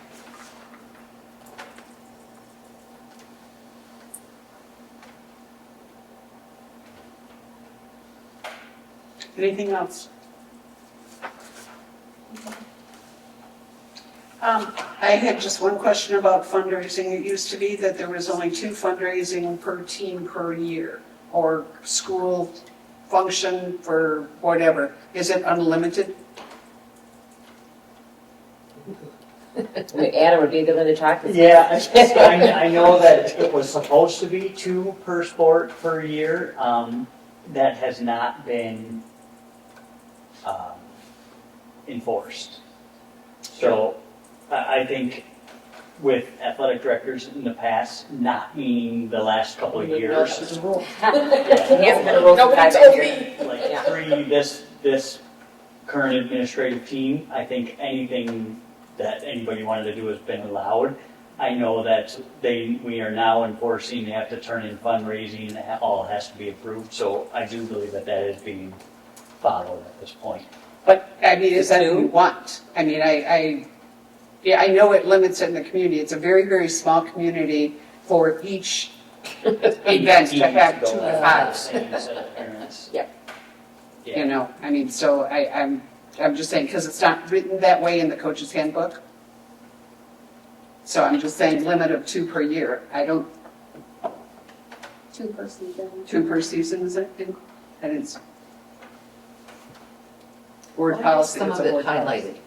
highlighted. Those were, so like if it says Austin Moore, Austin Moore is from Truman. Oh, okay. And he was letting us, like, for example, I'm at 10 because I just fixed a Guardian. On number 10, he's letting us know he added that. We did not have that. Oh, And okay. he's saying this is required by MHSAA. Okay. So those will all be removed, but I wanted you, like when I had Ryan look over everything, I had him do it the same way so that you could see his additions. All right, so it says in accordance with board policy, and I don't have the board policy in front of me. Which number is one? Say fundraising 28. 28, okay. It just said fundraising should be done in accordance with board policy. I don't remember having a number on it. Well, it used to. I know I it used to. don't know if it does I know, now. yes, that is what it used to be. But I don't remember on the policy, the board policy. I'm gonna look up fundraiser. That it I had a don't number. recall that it actually lists a number. Right, That's it's what we fine. followed and what we Yeah. went by, but it wasn't like in writing.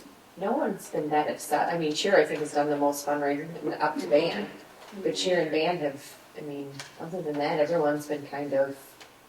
Typically. I feel just like you in can't season. limit band to only 2 fundraisers. Like, I feel like the stuff that they do and put on and everything like that, I don't know if they would be able to make the funds that they do so need many. for their year and just 2 fundraisers, to be honest. I'm just bringing it up so that there's a standard. I really don't care what the final decision is, but I think it needs to be equal and out there for everyone to be able to follow. And if Ben can have 5, then cheer can have 5. And if Ben can have 5, then football can have 5. And I just, Well, I think something that needs to, I'm sorry. we just don't have a community that can support that many fundraisers. I agree with that, and I also think that something needs to be kind of put out there right now, because otherwise we could be in a situation like 2-3 years from now where it's an issue with a team for like, you know. for- Monopolizing. Yeah, exactly, Yeah. and it's like, oh, well, we didn't have a policy for that, well, we could be implementing that policy right now to prevent a situation from potentially coming to fruition later. A lot of teams do use adrenaline, and they don't allow like 2 teams to do the same fundraiser. So they do a good job with that. So it's not like the same fundraisers over and over again, but we probably should. The fundraising policy states fundraising activities are subject to review and approval by the superintendent or designee, which is the forms that we fill out. They have to fill out a form, and on that fundraising district form, I'm pulling that up on our MCS staff resource.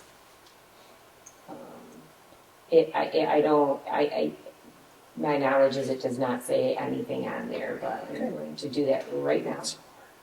I will just, my input as a coach and also as the business director is, kind of supports the same. I have a hard time limiting if they present an idea and it's found to be it will not conflict with any other sport. I have a hard time saying no, especially when the district does not have unlimited funds to offer these teams. So if a team wants to better themselves and it does not conflict with any other sport, I feel like if we put a number in there and somebody holds one or even two and it didn't go as planned and they didn't raise what they wanted to raise, That's a good point. then they're gonna have to come back to us and say, well, now I can't do what I want to do. District helped me, and I'm gonna have to look at them as a business director and say, you're out of luck this year. That's a good point. Yeah, on the form, there is not a limit. Okay. I think, and I will say, just from my perspective, over the last couple of years, I think it's been a lot better in terms of submitting, reviewing, and approving, rather than I'm going to go hold a fundraiser and submit the money and nobody knew I did it, and now I'm telling administration. Those were the things that we came in. So as long as the board policy is being followed in terms of they're being reviewed and approved beforehand, I haven't had any instances of sports having problems with anybody else's fundraisers. And in previous administrations too, I feel like when the two-season fundraiser was being implemented, then parents were hosting their own fundraiser anyways, and it wasn't the team putting on the fundraiser, and they were doing them anyways. And so the parents put it on themselves, and it's not the team doing it, and you can't stop parents from fundraising. If they want to put on a fundraiser, they want to put on a fundraiser. So at the end of the day, it was being done, even when we were following the two. And then the only thing I think it should say to match the board policy, first I added that board policy, which is 5501. And the board policy says superintendent or designee, because if it's athletics, it's going to get approved by Ryan. If it's school, it's going to get approved by the principal. So the language should say approved by the superintendent or designee to match board policy 5501. Has the community or parents expressed a concern about being overwhelmed with? No. Okay. No.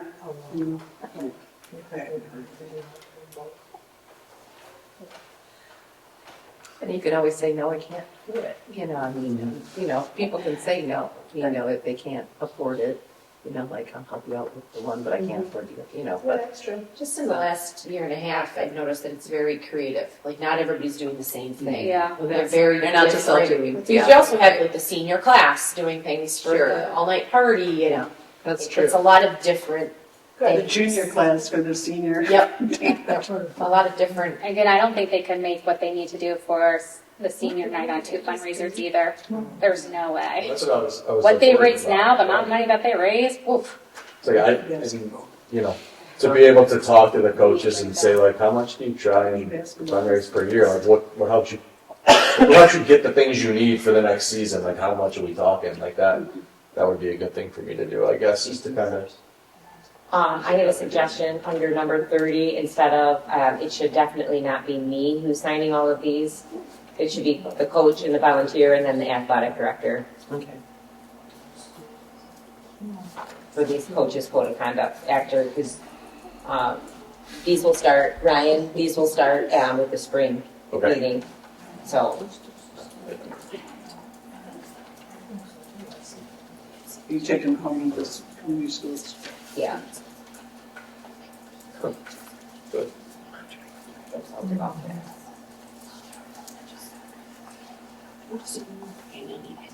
Right, anything else?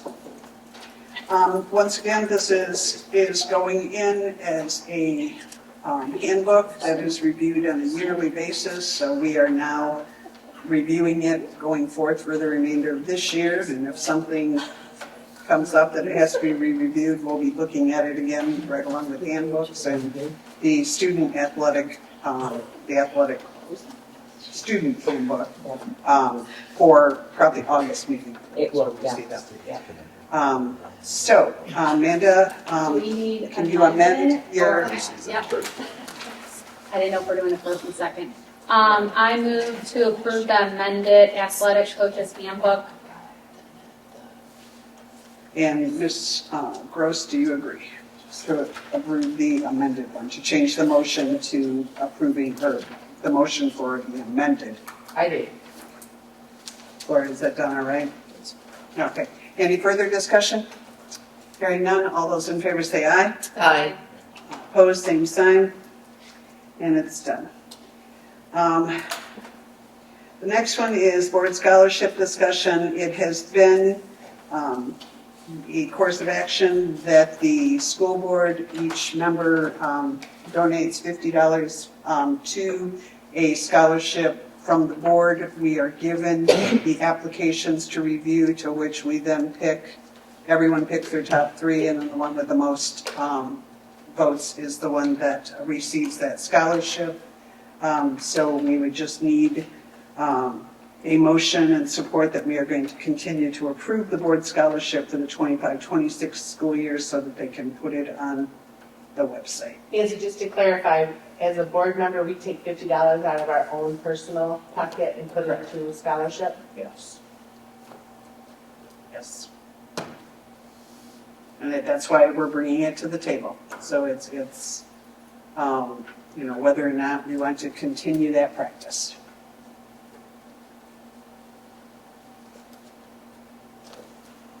Are we having a discussion or are we just? You have to have a motion first. All right, I'll put the motion on. I move to continue and approve the board scholarship for the 2025-26 school year as presented. Support. Okay, we have a motion and support. Any discussion? I have no problem with it. I would like to continue to do it. I don't agree with that. Okay.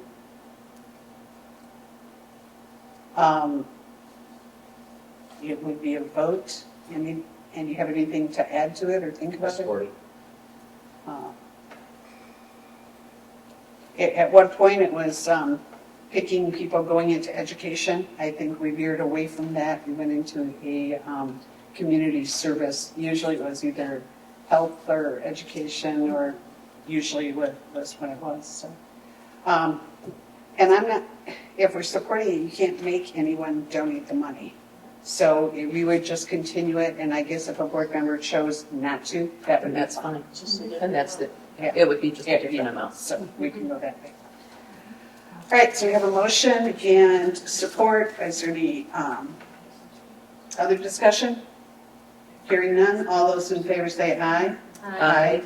Opposed, same sign. Aye. And motion carried. All right. Roll call since it isn't. No, not for that. 26, 27 course catalogs. Sarah, do you send them? They should be linked. Okay, so Peyton and Janelle looked over the secondary one. We included the new broadcast media class. We made sure that we talked about, I think we made sure, because we really want people to know that the new weightlifting class is going to be in the weightlifting room, because kids are used to the closet area. And then we made sure we updated the dual enrollment language. And then everything is really driven by student interest.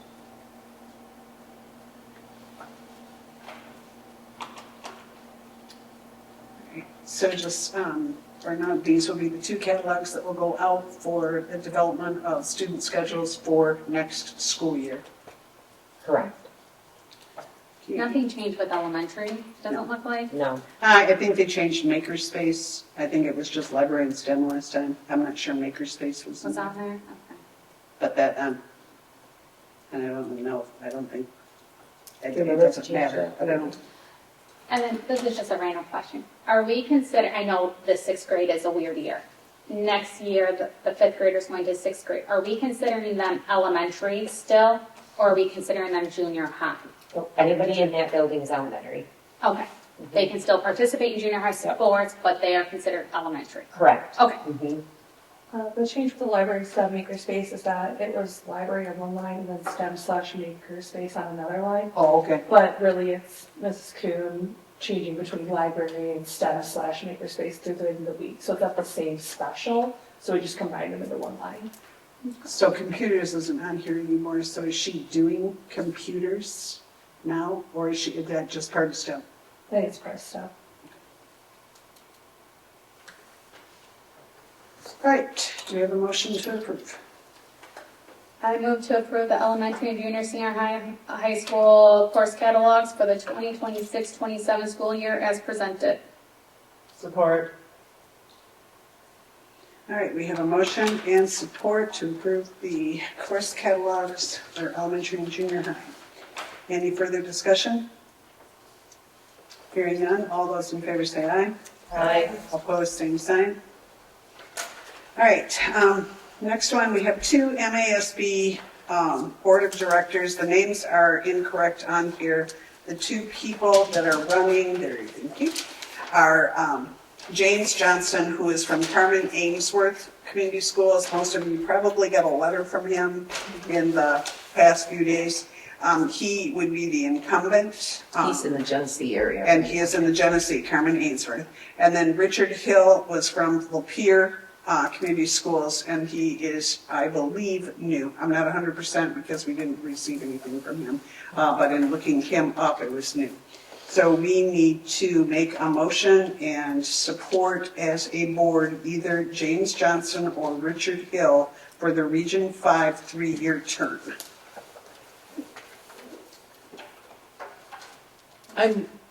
I move to approve the vote for James Johnson for the MASB Board of Directors as presented. Support. Do we have any further, we have a motion and support. Do we have any further discussion? Hearing none, all those in favor say aye. Aye. Opposed, same sign. Motion carried. All right, spring coach recommendations.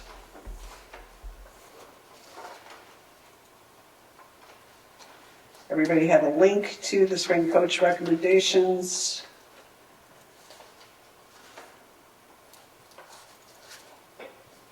We still have two positions open, junior high head coach for baseball and varsity head coach for golf.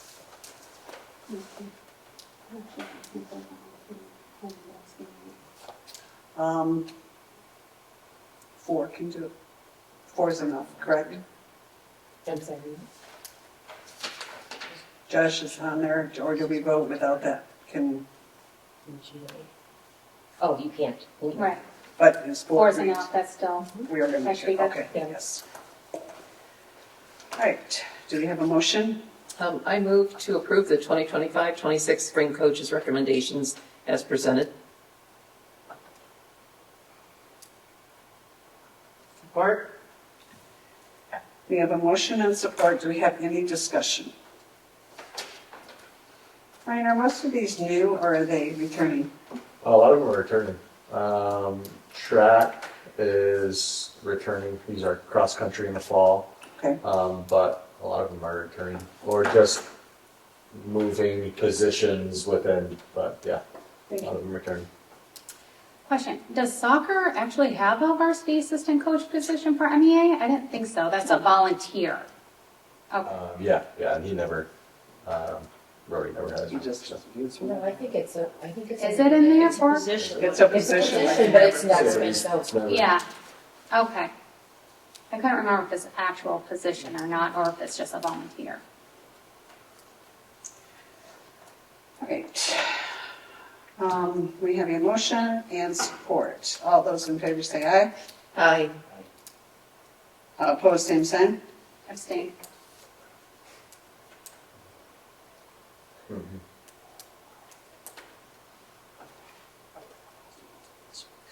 Right. Now we have, okay.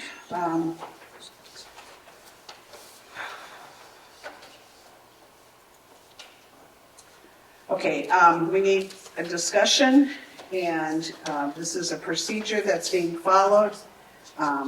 Whenever there is unauthorized act cuts, instant procedure, Sarah has written up what has been recommended by legal and the position that has been followed here for ever since we had a school resource officer, this is basically the procedure that's been followed. So it is something that, in light of everything going on in different schools and safety issues and that, I think that it has turned to where we are making more reports and doing more safety checks. So this is what procedure she is following at this point in time, and she is asking that it be a board approval procedure, and that if the board is not in agreement, that we have that discussion, and that the board is setting the procedure. So we need a motion. I move to approve the unauthorized access incident procedure as presented. Support. All right, we have a motion and support. It is now time for discussion. Thoughts? I guess I have a question. I know there was a situation in the past where there was a student in the building unauthorized. Do these procedures match how the previous situation was handled? Are you talking about the 3 boys that were in the building? This would be the same in the fall. This would be the same. This is what Sherman provided, so yeah. I mean, yes, they didn't write it, but this is what they. No, when the boys, she's asking when the boys were in the building. This is the same procedure that was followed then. The question is throughout this, we're talking about incident report, and we're talking about and submit an incident report. And the SRO, according to what he told us in the office, he either writes things up as an incident report, or if there's criminal activity, a police report. But they're both recorded. I mean, is an incident report a police report? He doesn't, if we say we want an incident report of it's documentation of what happens, and he takes it and he has to do law stuff with it, law enforcement stuff with it. Okay, like identifying people or whatever. All right. But the school district is the one who decides that if you put on there, this is why it's on there, if you want this for documentation only, this is for literal documentation only, nothing goes further with it. And it stays in the school? No, he has to do his job, it goes with him. But we decide the school district decides if you want to press charges. Then it goes to the prosecutor, and the prosecutor decides, yeah, okay, even if you want to press charges, there's not enough or there is enough. So what's the difference between an incident report, Sarah, that's kept in-house and one that's filed at, let's say, the police department, whether it's the sheriff's department, the local police, or whatever? I don't understand the question. So you have a police officer come in, Officer Kevin, right? There's an incident report that's filed. Mm-hmm. Is that kept in-house? No. Okay, so is there a separate incident, because Nancy mentioned kept in-house? No. Is there a separate incident report that is written up that is kept in-house? It's written based on who is, he can't do an incident report. Someone from the school has to do an incident report. Okay, well, we had a situation in the past where there was a police report filed and then it got changed to an incident report. I don't know what you're talking about. Okay. The 3 boys, sir. So No. Nothing was changed on it. when Officer Kevin does his part, his due diligence and stuff like that, what happens to that report? He just holds on to it? No, I'm sure I don't know on his end what happens, but he takes the report and then it's documented. For example, this is the whole reason behind it. So for example, let's just say something happens and we just document it internally. And then 4 months later, something happens in a different school or a different place, and something happens similarly, and something bad happens. Maybe a knife was hidden somewhere, or, serious stuff was vandalized or damaged or whatever. and the kid in that school files it like, legal has guided us to do. The kid or whoever could say, well, I did this, last month in Memphis, and all that happened was, they just documented it internally and nothing happened. This is all a matter of documentation so that it's clear and everybody is on the same page. Because if we just have an internal document that nothing happens with it, there is no knowledge. I mean, there's no documentation trail. If it goes to another school district, let's say child A does, just make it up to clarify. So child A brings. Just using it. Yeah, child A brings a knife to school, right? It falls out of their pocket. Yeah, so you do it, you write up a report, you stick it in you stick it in a folder somewhere at Memphis High School. Well, then child A goes to another district, same thing happens, they can't look up in the system anywhere to see that this is a pattern.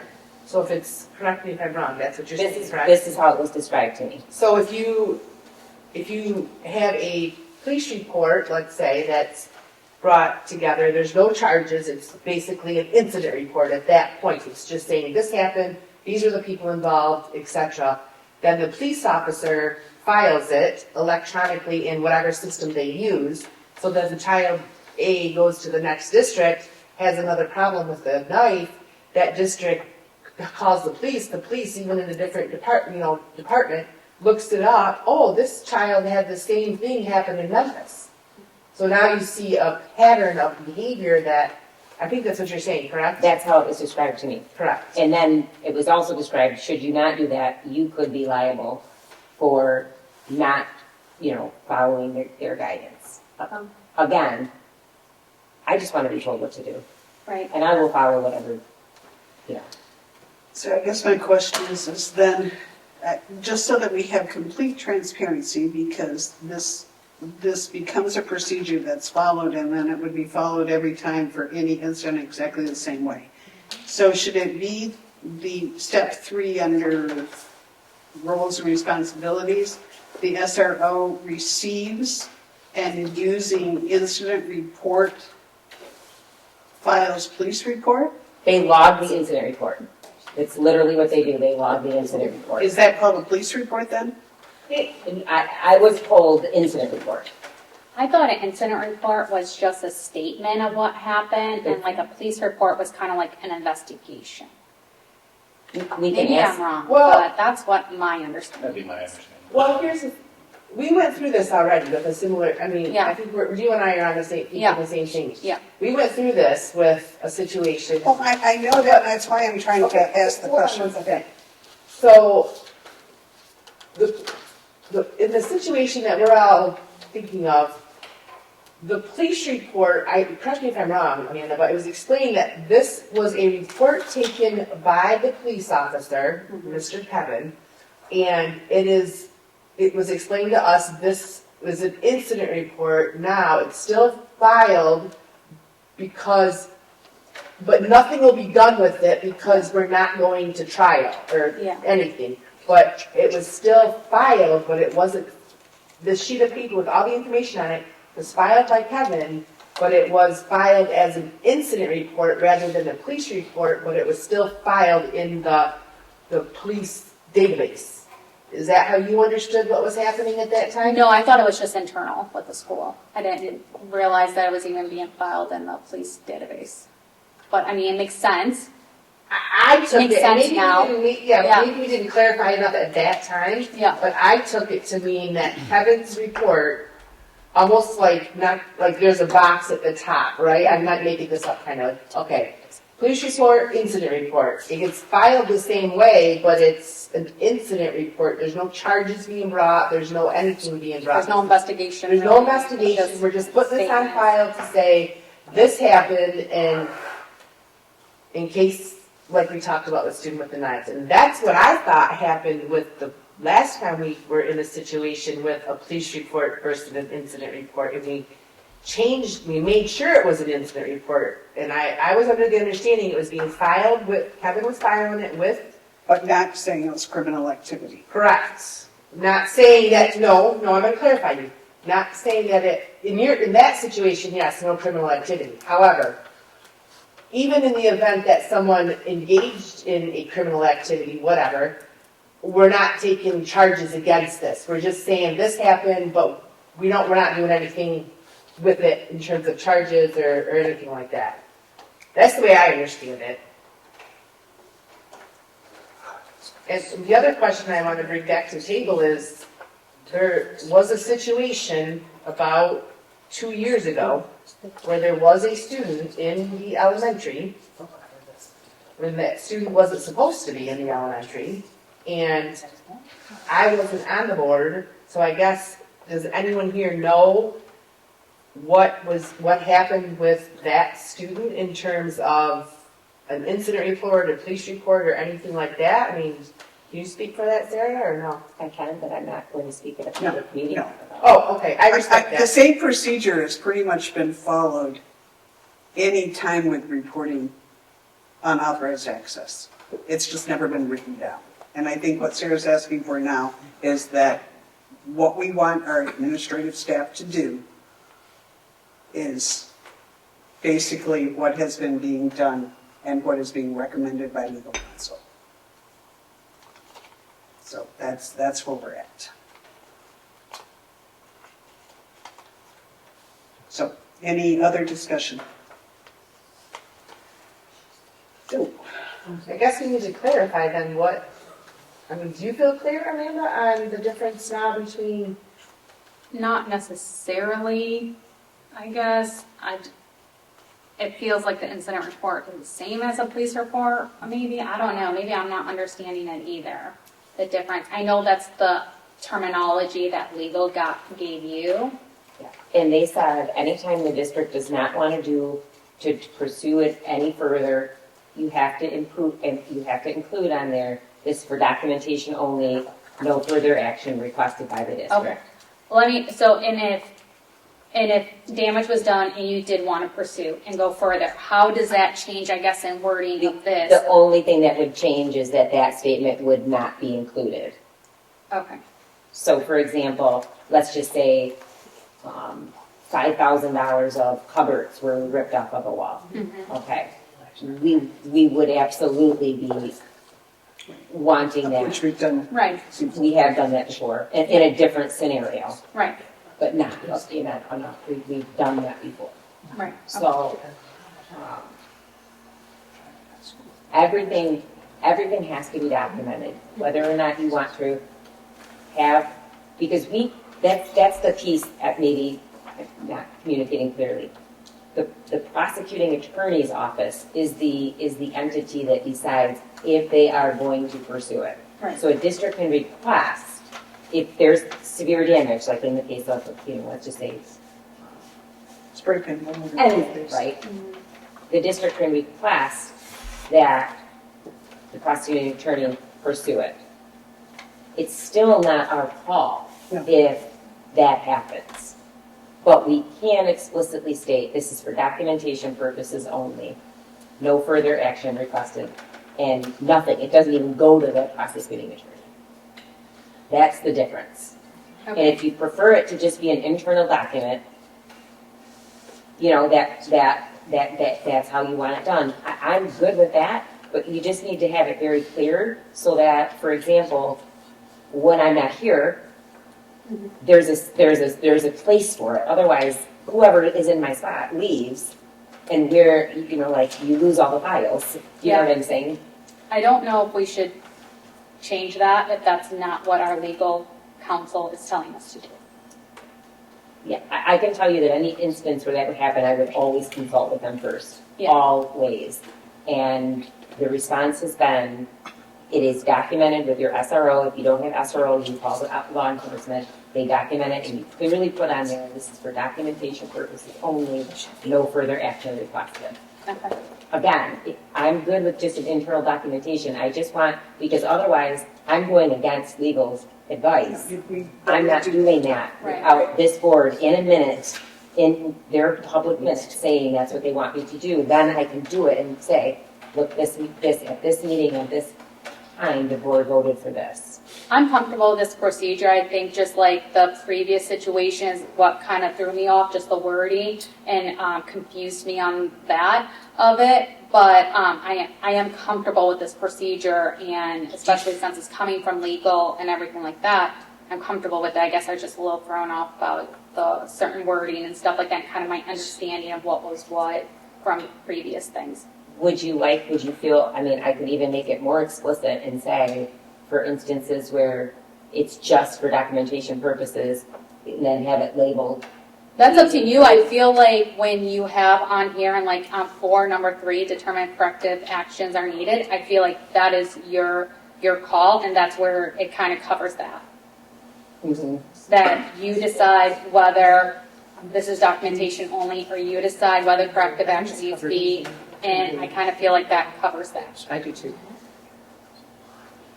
I guess the only concern that I have on this, and it's not a concern about this, I like the procedure, is that incident reports can, in some cases, written by an SRO, not be factual information, just a report of what witnesses have said. And that's how, when I do mine, I don't put anything, I literally put, this time to this time. There is no, and that's why when I do mine, this is what I'm submitting, this is the only thing that goes in there from, It's an incident report of factual information. Correct. And that's where my confusion is, because when we've had other things written by the SRO, they were not factual information, it was just what everybody said. And so how do we make the determination? Is ours going to be factual information only? Well, then you gotta decide, is every incident report now an investigation? I feel like, because if you want him to go through and find the factual information, then I feel like that's an investigation. If we're going through and two things, and this person says, this is what my perspective what happened, and this person saying, this is what my perspective happened, and then he's like, this is the incident report. I agree with that. Mm-hmm. Okay. All right. Any further discussion? All those in favor say aye. Aye. Opposed, same sign. Procedure carried.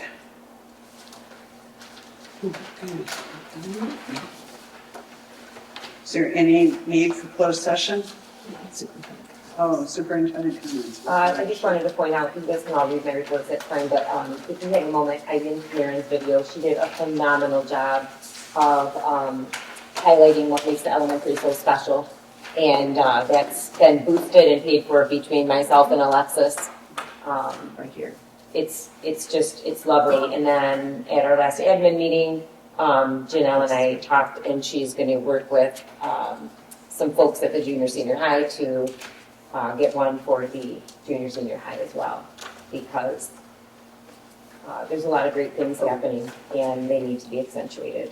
And then we're very excited about kindergarten roundup. We're switching things up this year, and we're super excited about some things that we have in store, and that's on Thursday. And Sarah and me and the kindergarten team and the office staff and everyone working together on this flyer and on this night, I think it just really shows, because I've looked at some of the flyers in nearby communities and they're just, are good. And I love that we're providing dinner for the community. So and tokens. Yeah, and tokens. Nice. That's very nice. That's a great idea. Great. And then we'll bring them back in May for the kinder experience. So we're very excited about that. Great. Anything else? You all set? Sharon? You all set? The rest you can just read. It's about the bond. So yes. All right. Right now we need a motion to adjourn. I move to adjourn the meeting at 8:24 p.m. Support.